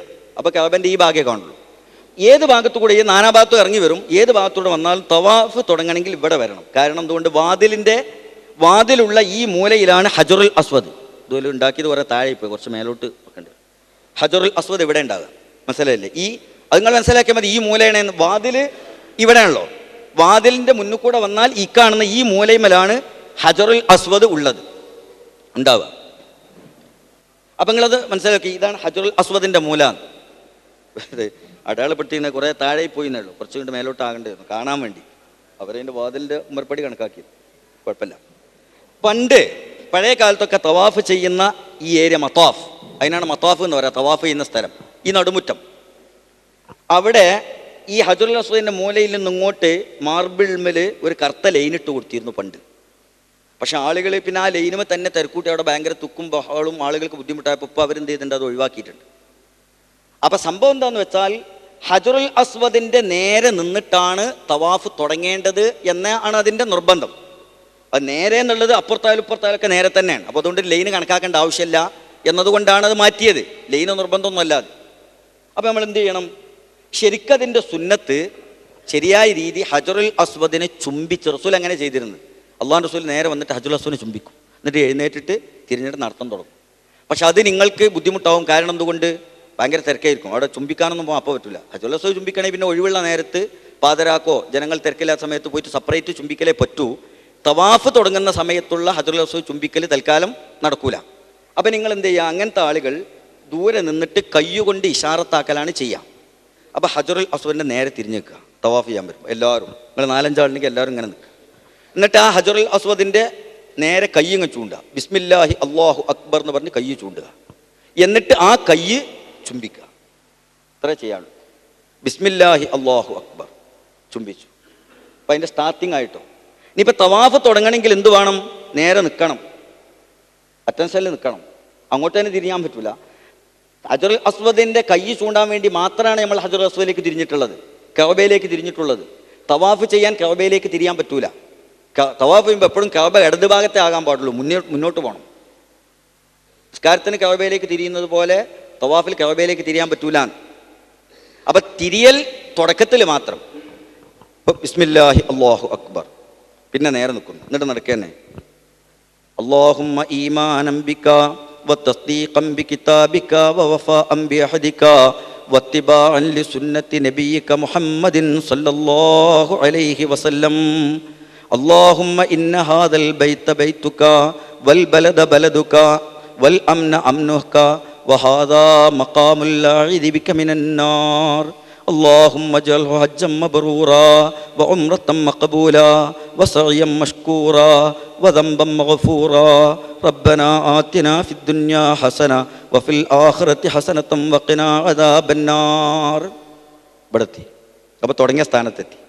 അപ്പോൾ ഒന്നുകൂടി കയ്യുകൊണ്ട് ഇഷാറത്താക്കുക, ബിസ്മില്ലാഹി അല്ലാഹു അക്ബർ. അതിന് അങ്ങോട്ട് തിരിയണമെന്നൊന്നുമില്ല. ആളുകൾ അവിടെ ഒന്ന് തിരിയുന്നുണ്ടാവും. ഓല് ചിലപ്പോൾ തുടങ്ങുന്ന പോലെ ആയിരിക്കും. അത് കണ്ടിട്ട് നിങ്ങൾ എന്ത് ചെയ്യേണ്ട? അങ്ങോട്ട് തിരിയേണ്ട ആവശ്യമില്ല. തിരിച്ചില്ല, ഫസ്റ്റിൽ മാത്രം മതി. പിന്നെ അവിടെ എത്തുമ്പോൾ കയ്യോണ്ട് അതിലേക്കൊന്ന് ഇഷാറത്താക്കുക, ബിസ്മില്ലാഹി അല്ലാഹു. നേരെ പോകാനെ പിന്നെ അതെ അത് പറയാം. അപ്പോൾ കയ്യോണ്ട് ചുംബിക്കുക, എന്നിട്ട് വീണ്ടും നടക്കുക. അതേ നടത്തും. ഇതിങ്ങനെ നടന്നിട്ട് രണ്ടാമത്തെ നടത്തും, ഇവിടെ എത്തും. അപ്പോഴും കയ്യോണ്ട് ഇഷാറത്താക്കും, പിന്നെയും നടക്കുക. അങ്ങനെ നടന്ന് 7 വട്ടം ആയി എന്ന് ഉറപ്പാകുമ്പോൾ, പക്ഷെ ഇപ്പോൾ ലൈനില്ലാത്തതുകൊണ്ടൊരു ബുദ്ധിമുട്ടെന്ന് വെച്ചാൽ 7 ഉറപ്പാകണമെങ്കിൽ നിങ്ങൾക്ക് ആ സ്ഥലം തുടങ്ങിയ സ്ഥലം നിങ്ങൾക്ക് ഓർമ്മ ഉണ്ടാവില്ല. അപ്പോൾ അതിന് ഉറപ്പാകാൻ മുന്നോട്ട് നടക്കുക. ഏറെക്കുറെ ഇപ്പോൾ ഇവിടെ നിന്നാണ് തുടങ്ങിയതെങ്കിൽ കുറച്ചുകൂടി ഇങ്ങോട്ട് നടന്നാൽ ഉറപ്പാകുമല്ലോ, അല്ലാതെ ആ പോയിന്റ് നിങ്ങൾക്ക് കിട്ടൂല. അപ്പം എന്ത് ചെയ്യുന്നത്? കുറച്ച് മുന്നോട്ട് തുടങ്ങി നിങ്ങൾക്ക് തോന്നുന്ന സ്ഥലത്തൊന്നും കുറച്ച് മുന്നോട്ട് നടന്ന് 7 പൂർത്തിയായി എന്ന് ഉറപ്പ് വരുത്തണം. ഇത് ഇത്തരം കാര്യങ്ങൾ ചെയ്ത് കഴിഞ്ഞാൽ തവാഫ് കഴിഞ്ഞു.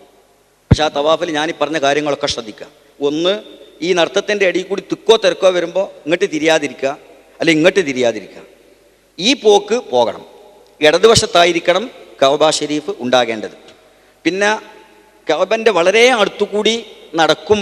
ചിലപ്പോൾ ആളില്ലാത്തപ്പോൾ വളരെ അടുത്തുകൂടി വരും. അപ്പം ഇങ്ങനെ ആളുകൾ എന്ത് ചെയ്യാറോ, വെറുതെ ഇങ്ങനെ ഇത് പിടിച്ചുകൊണ്ട് നടക്കും, കഅബ തൊട്ടുകൊണ്ട്. അങ്ങനെ നടക്കരുത്. കാരണം ഈ അടിയിലുള്ള പാതകം കഅബയിൽപ്പെട്ടതാണ്. അപ്പോൾ കൈ കഅബൻ്റെ ഉള്ളിലായി പോകും. ഒരു കാരണവശാലും കഅബൻ്റെ ഉള്ളിലാകാൻ പാടില്ല. തവാഫ് ചെയ്യുമ്പോൾ കഅബൻ്റെ പുറത്ത് തന്നെ തവാഫുള്ളൂ. അപ്പോൾ നമ്മൾ കൈ ഉള്ളിലായി പോകും. അതുപോലെ ഇവിടെ ഹിജർ ഇസ്മായിൽ എന്ന് പറഞ്ഞിട്ട് ഒരാളുടെ ഉയരത്തിൽ ഒരു വളഞ്ഞ കെട്ട് കണ്ടില്ലേ, മാർബിളിൻ്റെ കെട്ടാണത്. അത് കഅബൻ്റെ ഭാഗം തന്നെയാണ്. ഹിജർ ഇസ്മായിൽ എന്ന് പറയുന്ന ഒരു വളഞ്ഞ കെട്ട്. ആ വളഞ്ഞ കെട്ടിലെത്തുമ്പോൾ ഇത് ഇവിടെ ചെറുതാണെങ്കിലും ഒരാളുടെ ഇത്രയും ഉയരേണ്ടത് ഈ കെട്ട്. അപ്പോൾ ഇവിടെ എത്തുമ്പോൾ ആളുകൾ വലിയ തിരക്കാകുമ്പോൾ അതിൻ്റെ മുകളിൽ നല്ല മാർബിളാണ്. അപ്പോൾ മുകളിൽ കയ്യച്ചാണ് ഇങ്ങനെ നടക്കും. അങ്ങനെയും നടക്കരുത്. ആ കാര്യങ്ങൾ നിങ്ങൾ ശ്രദ്ധിക്കുക. അതുപോലെ ഇവിടെ ഗ്യാപ്പ് കിട്ടും, ചിലപ്പോൾ ഇതൊരു വഴിയാണ്, അതിൻ്റെ ഉള്ളിൽ കൂടി അങ്ങോട്ട് കിടക്കരുത്. തവാഫ് ചെയ്യും പുറത്തു കൂടെ തന്നെ പോകണം. ഇത്രയും കാര്യങ്ങളൊക്കെ തവാഫിൽ നിങ്ങൾ നിർബന്ധമായിട്ട് ശ്രദ്ധിക്കേണ്ടതാണ്. പിന്നെ നിങ്ങൾക്ക് ഒളു മുറിഞ്ഞു എന്ന് വെക്കുക. തവാഫിൻ്റെ ഇടയിൽ നിങ്ങൾക്ക് ഒളു മുറിഞ്ഞാൽ, അല്ലെങ്കിൽ ഭയങ്കര ക്ഷീണം തോന്നി, ഇനി നടക്കാൻ കഴിയൂല എന്ന് തോന്നി, അല്ലെങ്കിൽ കൂടെ ഉമ്മ ഉണ്ട്, ഉമ്മാക്ക് തീരെ നടക്കാൻ പറ്റുന്നില്ല, എന്നാൽ നിങ്ങൾ അപ്പം എവിടെയാണോ അത് സംഭവിച്ചാൽ അവിടുന്ന് നിർത്തുക. എന്നിട്ട് പോയിട്ട് ഒന്നുകിൽ ക്ഷീണമുള്ളവർ പോയി വിശ്രമിക്കുക, ഒപ്പമുള്ളവരും വിശ്രമിക്കുക, ഒളു മുറിഞ്ഞ പോലെ പോയി ഒളു എടുത്തു വരിക. എന്നിട്ട് എല്ലാം കഴിഞ്ഞ് വന്നതിൻ്റെ ശേഷം എവിടെയാണോ നിർത്തിയത് അവിടുന്ന് തുടങ്ങിയാൽ മതി. തൽക്കുന്നതിനെ തുടങ്ങേണ്ടതില്ല. ആ സ്റ്റോപ്പ് ചെയ്ത സ്ഥാനത്തുനിന്ന് നിങ്ങൾക്ക് തുടങ്ങിയാൽ മതി. ഇനി നിങ്ങൾക്ക് സംശയമായി, എത്ര ഇപ്പോൾ ഇത് എത്തിയത്, 6 7 ഒരു പിടുത്തമില്ല. ചിലപ്പോൾ അങ്ങനെ സംഭവിക്കാമല്ലോ. അതിന് ഒരു കാര്യങ്ങൾ ഇവിടുന്ന് തന്നെ കരുതൽ വേണം. എന്തെങ്കിലും ഒരു അടയാളം, ഒരു ചെറിയ മാല പോലത്തെ നമ്മളൊക്കെ ചെയ്യാറുണ്ട്. 7 മണി മാത്രമുള്ള ഒരു മാല, ഒരു നൂലുമേൽ 7 മണി ഉണ്ടായാലും അങ്ങനെ ഓരോന്ന് നീക്കിച്ചാൽ പോരെ, ടൈറ്റാക്കിയാൽ അത് കഴിയുമ്പോൾ പിടിച്ചാൽ മതി. അപ്പോൾ 7 ഉറപ്പാവും. അഥവാ സംശയിച്ചാൽ എത്രയാണോ നിങ്ങൾക്ക് ഉറപ്പുള്ളത് അത് പിടിച്ചിട്ട് ബാക്കി പൂർത്തിയാക്കുക. നിസ്കാരത്തിൽ റക്അത്ത് സംശയിച്ചാൽ എന്താ ചെയ്യൽ? അതല്ലേ, 6 7 എന്ന് സംശയിച്ചാൽ 6 6 ഏതായാലും ഉറപ്പ് തന്നെയല്ലേ, 7 അയക്കണമെന്നല്ലേ ഇപ്പോൾ സംശയമുള്ളൂ. ഒന്നുകൂടി ചെയ്താൽ മതി. ഇത്രയൊക്കെയാണ് എൻ്റെ കാര്യങ്ങൾ. പിന്നെ ഇതിൽ 1-2 കാര്യങ്ങൾ ശ്രദ്ധിക്കാനുള്ള. ഒന്ന്, ഈ തവാഫിന് ഇറങ്ങുമ്പോഴാണ് നിങ്ങൾ ഈ മുണ്ട് ഇങ്ങനെ ക്രോസ് ആയിട്ട് ഇടേണ്ടത്. അത് പറഞ്ഞ വലത്തെ ചുമൽ ഒഴിവാക്കിയിട്ട് ഈ നമ്മൾ പുതപ്പുണ്ടല്ലോ അത് ഈ വലത്തെ ചുമലിൻ്റെ അടി കൂടി എടുക്കുക. എന്നിട്ട് മുകളത്തെ ഇടത്തെ ഇതിൻ്റെ മുകൾക്ക് ഇടുക. അപ്പം സൗകര്യം ഒരു മുണ്ട് വേണ്ടി അങ്ങനെ തന്നെ നിർത്താൻ. ഇതാണ് ഇത്ര പണിയേ ഉള്ളൂ. പക്ഷെ നമ്മൾ കെട്ടിക്കൊടുക്കണേണ്ടതെന്തോ ഒരു ഭയങ്കര സംഭവം ഒക്കെ തോന്നും. ഇത് ഇത്രയേ ഉള്ളൂ സംഭവം. ഇങ്ങനെ ഇട്ടാവും, മനസ്സിലായില്ലേ? അപ്പോൾ അതിട്ടുകാണിങ്ങനെ, അത് ഇൽത്തിബാ, അത് സുന്നത്താണ്. പിന്നെ സഈൻ്റെ തവാഫിലും ഹജ്ജിൻ്റെ തവാഫൊക്കെ ഉള്ളൂ, ഫർലായ തവാഫ്. അപ്പോൾ അതിൽ ആദ്യത്തെ 3 പ്രാവശ്യം ഒന്ന് ഇളകി നടക്കൽ സുന്നത്തുണ്ട്. പക്ഷെ നിങ്ങൾ ആരോഗ്യസ്ഥിതിയും അവിടുത്തെ തിരക്കും ഒക്കെ നോക്കിയിട്ട് അതിനനുസരിച്ച് ഒന്ന് സ്പീഡിൽ നടക്കുക. ആദ്യത്തെ 3 പ്രാവശ്യം റംല നടത്തുന്നതിന് പറയും സുന്നത്താണ്. പിന്നെ ഇതിലൊക്കെ ഒരുപാട് സുന്നത്തുകളുടെ എല്ലാം കൂടി ഞാൻ നിങ്ങളോട് പറയില്ല. ഒന്നെന്താ വെച്ചാൽ അത് നിങ്ങൾക്ക് കൂടുതൽ ബുദ്ധിമുട്ടുണ്ടാക്കും. ചിലപ്പോൾ ചില ആശയക്കുഴപ്പങ്ങളുണ്ടാകും. അത് ചെയ്തില്ലല്ലോ ഇത് ചെയ്തില്ലല്ലോ എന്ന് വിചാരിച്ച്. നിങ്ങൾക്ക് നിങ്ങളുടെ അറിവും കഴിവും അനുസരിച്ചുള്ള പ്രായോഗികമായ കാര്യങ്ങളാണ് ഞാൻ പറയുന്നത്. പിന്നെ നല്ലോണം ഇത് ശരിക്കും അറിയുന്ന ആളുകളൊക്കെ ചെയ്തോളുകൊണ്ട് ഒന്നും കുറക്കണ്ട. ഞാൻ കുറക്കാനല്ല പറയുന്നത്. നിങ്ങളെല്ലാവർക്കും ഇനി അത് ഒരുപാട് ഇത് കേട്ടിട്ടേ അതും ചെയ്യണം ഇതും ചെയ്യണം എന്നെല്ലാം കൂടി പറഞ്ഞ് കേട്ടുകാണ്ട് എല്ലാം കൂടി തലയിൽ വട്ടം കറങ്ങിക്കാണ്ട് ഒന്നും നടക്കാതെ പോകണ്ട എന്ന് വിചാരിച്ചിട്ട് നിങ്ങൾക്ക് ചെയ്യാൻ പറ്റുന്ന ലളിതമായ കാര്യങ്ങളാണ് ഞാൻ നിങ്ങളോട് പറഞ്ഞു തരുന്നത്. ഇപ്പോൾ തവാഫ് കഴിഞ്ഞല്ലോ, ഇനി എന്താ ചെയ്യാനുള്ളത്? തവാഫ് കഴിഞ്ഞാൽ ഇതാണ് മഖാം ഇബ്രാഹിം എന്ന് പറഞ്ഞത്, ഇതിൻ്റെ മോഡൽ ഈ സാധനം.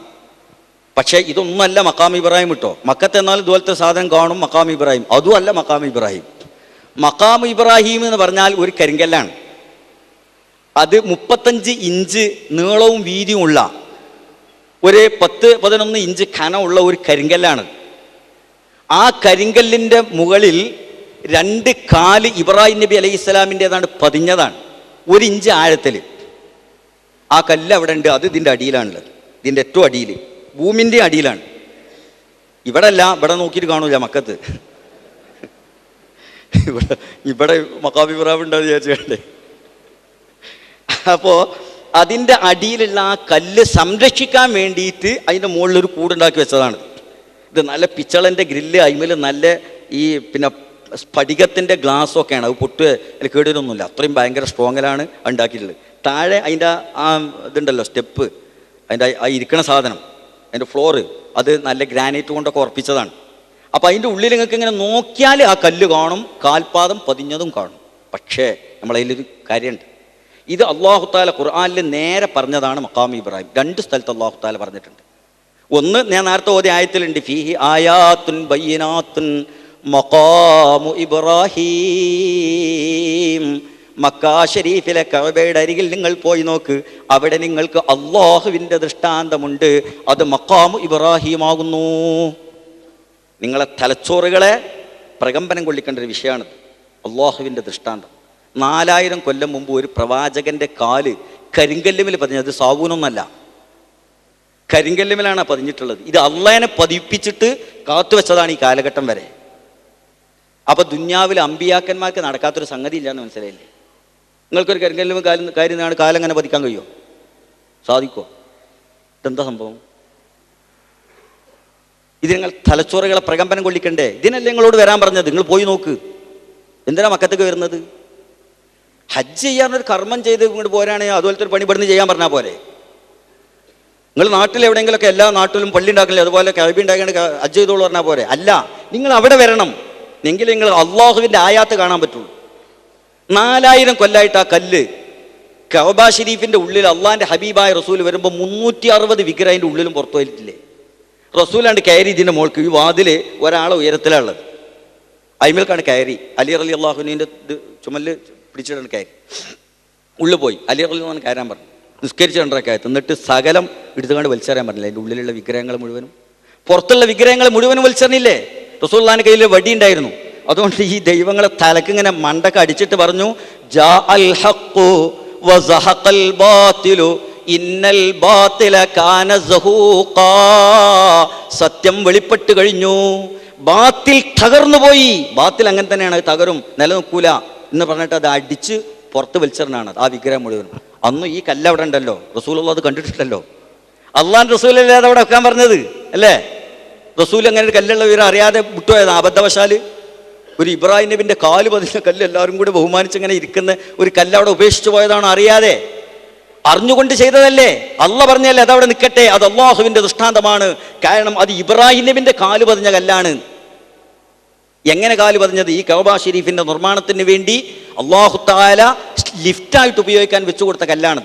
ഇബ്രാഹിം നബി ആ കല്ലുമ്മ കയറിക്കും, കല്ല് താനെ പൊങ്ങും, എന്നിട്ട് മുകളിൽ കല്ല് പടുക്കും, അത് താഴെ വരും.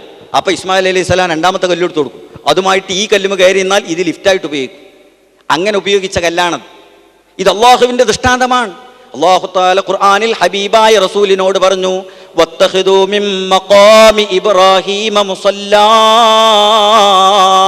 നിങ്ങൾ ഈ മഖാമ് ഇബ്രാഹീമിനെ മുസല്ലയാക്കണം. അതായത് നിങ്ങൾ അതിലേക്ക് തിരിഞ്ഞു നിസ്കരിക്കണം. അപ്പൊ അത് എപ്പോഴാണ് നിസ്കാരം? അത് സഹാബികൾക്ക് അറിയില്ലല്ലോ. അതിന്റെ വിശദീകരണം റസൂലുള്ളാഹി ചെയ്തതാണ്. റസൂൽ ഹജ്ജിന് വന്നപ്പോൾ, റസൂൽ ഉംറയ്ക്ക് വന്നപ്പോൾ ഉംറയുടെ തവാഫ് നിർവഹിച്ചിട്ട് ഈ കല്ലിന്റെ പിന്നിൽ പോയി നിന്നു. ഇവിടെ ഇങ്ങോട്ട് തിരിഞ്ഞാണ് നിന്നു, ഇങ്ങോട്ട് തിരിഞ്ഞാണ് ഈ ഇതിലേക്ക് തിരിഞ്ഞിട്ട്. അപ്പൊ സഹാബികളെല്ലാം കൂടി പുറകിൽ റസൂൽ ചെയ്യുന്ന മാതിരി ചെയ്യലാണ് അവരെ പരിപാടി. റസൂൽ അങ്ങനെ തന്നെ അവരോട് പറഞ്ഞിട്ടുള്ളത്. ഹജ്ജിന് പോന്നപ്പോൾ അള്ളാഹുവിന്റെ റസൂൽ എന്താ പറഞ്ഞറിയോ?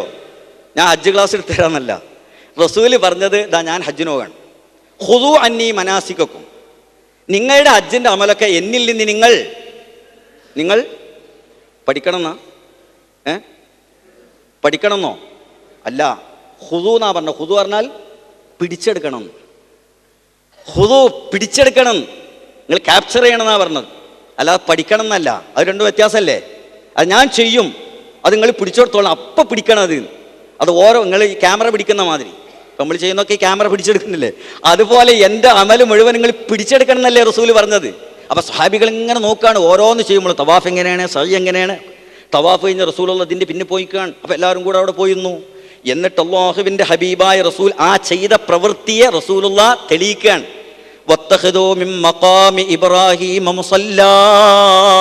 നിങ്ങൾ മഖാമ് ഇബ്രാഹീമിനെ മുസല്ലയാക്കണം. ആ ആയത്ത് ഓതിയിട്ടാണ് റസൂൽ നിസ്കരിക്കുന്നത്. അപ്പൊ നമുക്ക് മനസ്സിലായി ആ ആയത്തിന്റെ അർത്ഥം എന്താണ്?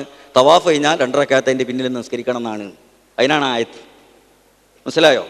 അപ്പൊ അതാണ് ആ കല്ല്, അതിന്റെ പിന്നിൽ നിസ്കരിക്കണം. ആ തവാഫിന്റെ സുന്നത്ത് നിങ്ങൾക്ക് കിട്ടണമെങ്കിൽ അതിന്റെ പിന്നിൽ നിസ്കരിക്കണം. പിന്നിൽ വെച്ചാൽ തൊട്ട് പിന്നിലാണ് ഏറ്റവും നല്ലത്. പക്ഷെ അത് കിട്ടിക്കൊള്ളണമെന്നില്ല, അവിടെ തിരക്കാണ്. ഇവിടെ ഇതിൻ്റെ ഈ ഇപ്പുറത്തു കൂടി അപ്പുറത്തു കൂടി ആളുകൾ ഇങ്ങനെ തവാഫ് ചെയ്യുന്നുണ്ടാവും. അതിൻ്റെ എടിയിൽ പോയിട്ട് നിങ്ങൾ ബുദ്ധിമുട്ടായി നിസ്കരിക്കേണ്ട. അതിൻ്റെ പുറകിൽ എവിടെ നിന്നാലും ആ സുന്നത്ത് കിട്ടും. തിരക്കില്ലെങ്കിൽ അതിൻ്റെ തൊട്ട് പുറകിൽ നിൽക്കുക. അതാണ് അതിൻ്റെ ശരിയായ രീതി. അഥവാ ജനങ്ങൾക്ക് തിരക്ക് നമ്മൾ വളരെ ശ്രദ്ധിക്കേണ്ട. ഒരു മനുഷ്യനും നമ്മളെ കൊണ്ട് ബുദ്ധിമുട്ടാകരുത്. നിങ്ങൾ ചെറിയൊരു സുന്നത്ത് കിട്ടാൻ വേണ്ടിയിട്ട് ബാക്കിയുള്ളവരെ ബുദ്ധിമുട്ടാക്കരുത്. തിരക്കുന്ന എപ്പോഴും ഒഴിവാകണം. നിർവാഹമില്ലാത്ത സമയത്ത് ചിലപ്പോൾ കുടുങ്ങിപ്പോവും. അല്ല, നമ്മൾ കരുതി കൂട്ടി പോയിട്ട് ഒരു തിരക്ക് കൂട്ടിക്കാണ്ട് ഒരു സുന്നത്തായ പണി ചെയ്യരുത്.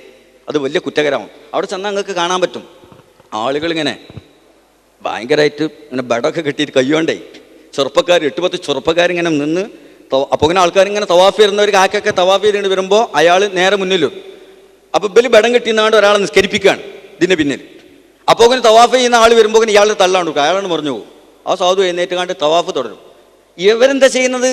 ഇവർ ഉമ്മാനെ നിസ്കരിപ്പിക്കുകയാണ് തവാഫ് കഴിഞ്ഞ് കണ്ട്.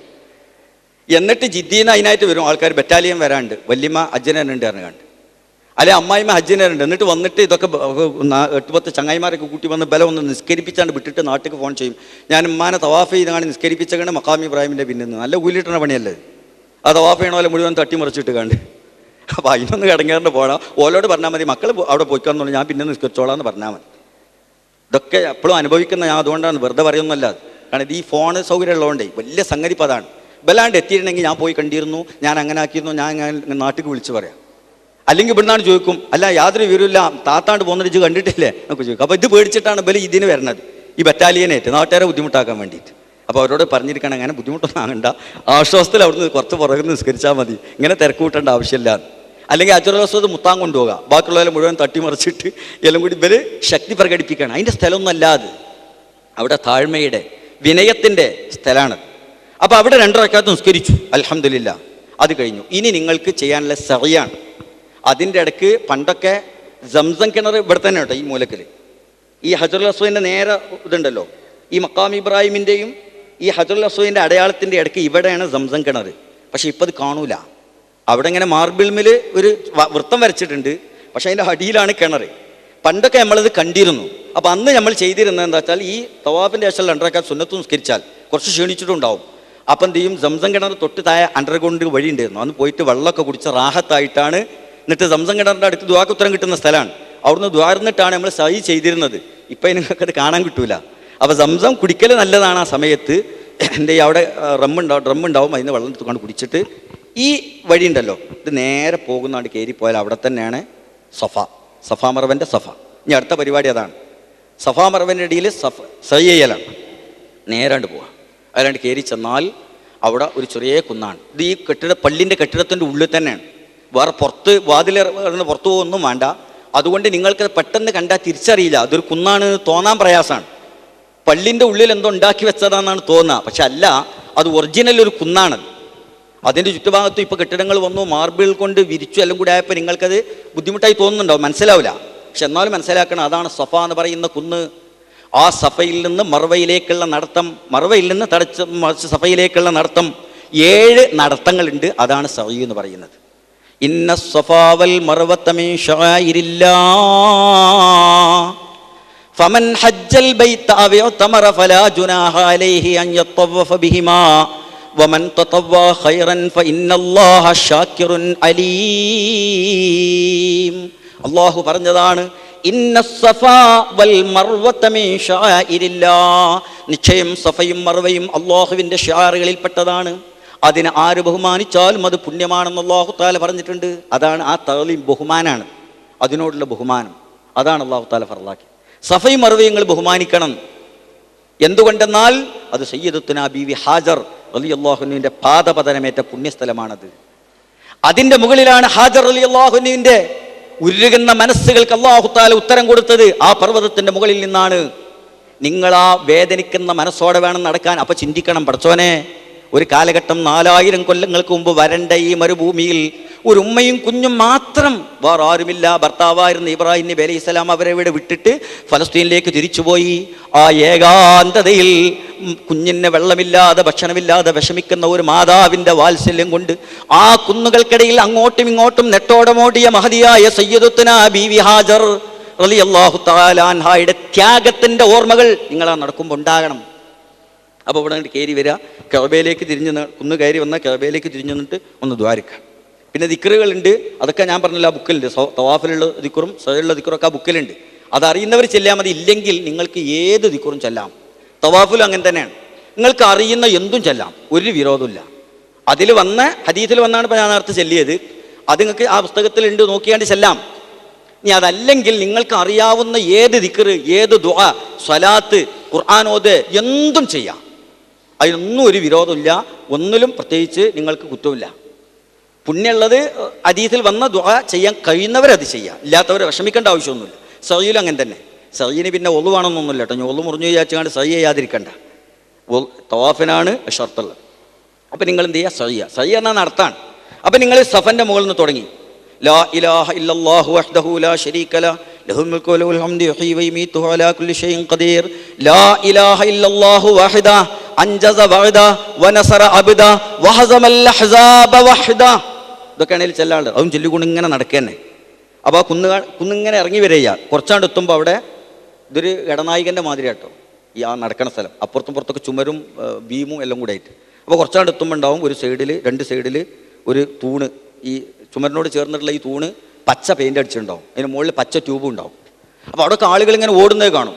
അപ്പോൾ എന്താണെന്ന് വെച്ചാൽ അവിടുന്ന് അങ്ങോട്ട് ആണുങ്ങൾ എന്ത് ചെയ്യണം? കുറച്ചൊന്ന് ഇളകി നടക്കണം, നേരത്തെ പറഞ്ഞ മാതിരി. അത് കുറച്ചാണ് നടക്കുമ്പോൾ അവിടെ വേറെ ഒരു പച്ച തൂണ് ഉണ്ടാവും. അവിടെ വരെ ഉള്ളൂ. അത് ഒന്നായിട്ട് ഇളകി നടക്കണ്ട, ഒരു കുറഞ്ഞ സ്ഥലം, അതവിടെ അടയാളുണ്ട് പച്ച. അത് കാണുങ്ങൾ ആളുകൾ ഇങ്ങനെ ഓടുന്നത് കാണും. அவங்க പെരും ഓട്ടം ഓടാനല്ല, ഒന്ന് ഇളകി നടക്കുക എന്നേ ഉള്ളൂ. അത് സാധാരണ നടത്തം വിട്ടുകാണ്ട് ഒന്ന് സ്പീഡിൽ നടക്കുക എന്ന് മാത്രം. അതാണ്ട് കഴിഞ്ഞാൽ പിന്നെ നോർമലാണ്, പിന്നെ സാധാരണ പോലെ നടക്കുക. നടന്നിട്ട് അങ്ങേ കുന്നിൻ്റെ മുകളിലെത്തും, മറവൻ്റെ മുകളിൽ. അപ്പോൾ അവിടെ എത്തിക്കഴിഞ്ഞാൽ ഒരു നടത്തായി. ഒരു സൈഡ് പോയാൽ തന്നെ ഒന്നായി.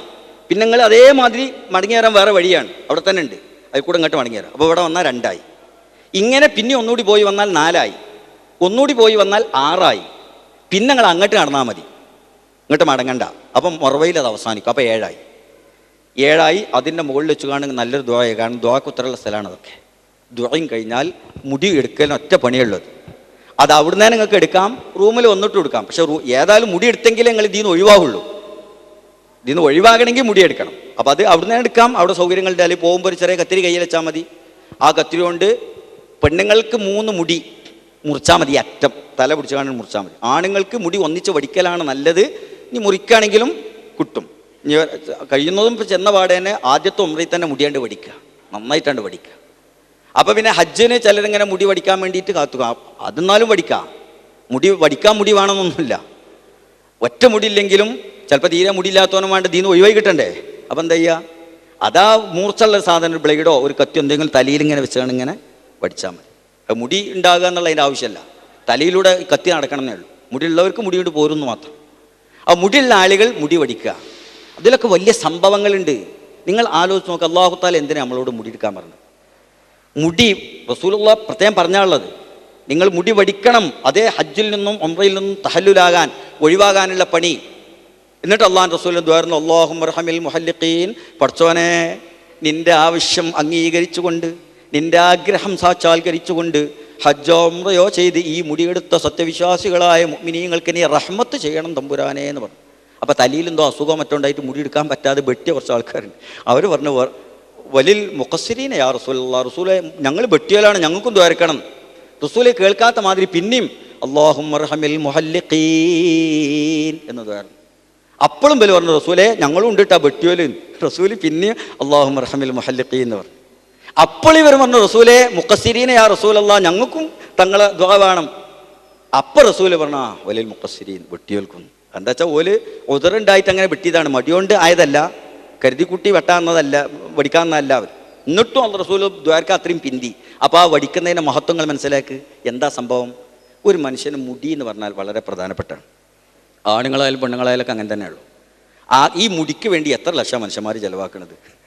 ഇപ്പോൾ കോഴിക്കോട്ടെ വലിയ വ്യവസായം തന്നെ മുടി വെച്ച് കൊടുക്കലല്ലേ, എന്ത് കോടികളുടെ ബിസിനസ്സല്ലേ. അപ്പം മുടിനോടുള്ള താല്പര്യമുള്ളത്.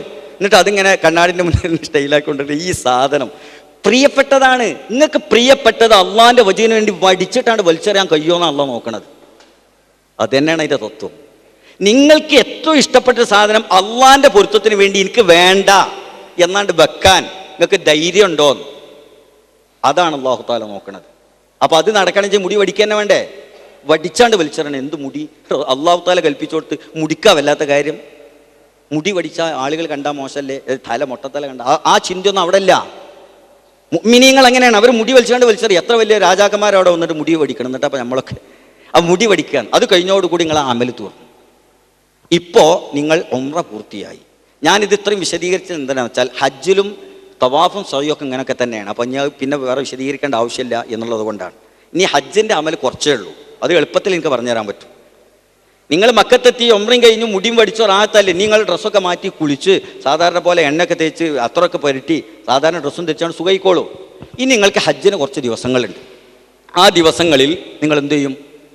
ചില ആളുകൾ മദീനയിൽ പോകും, ഹജ്ജ് കമ്മിറ്റിക്കാരാണ് പോലെ മദീനത്ത് കൊണ്ടുപോകും.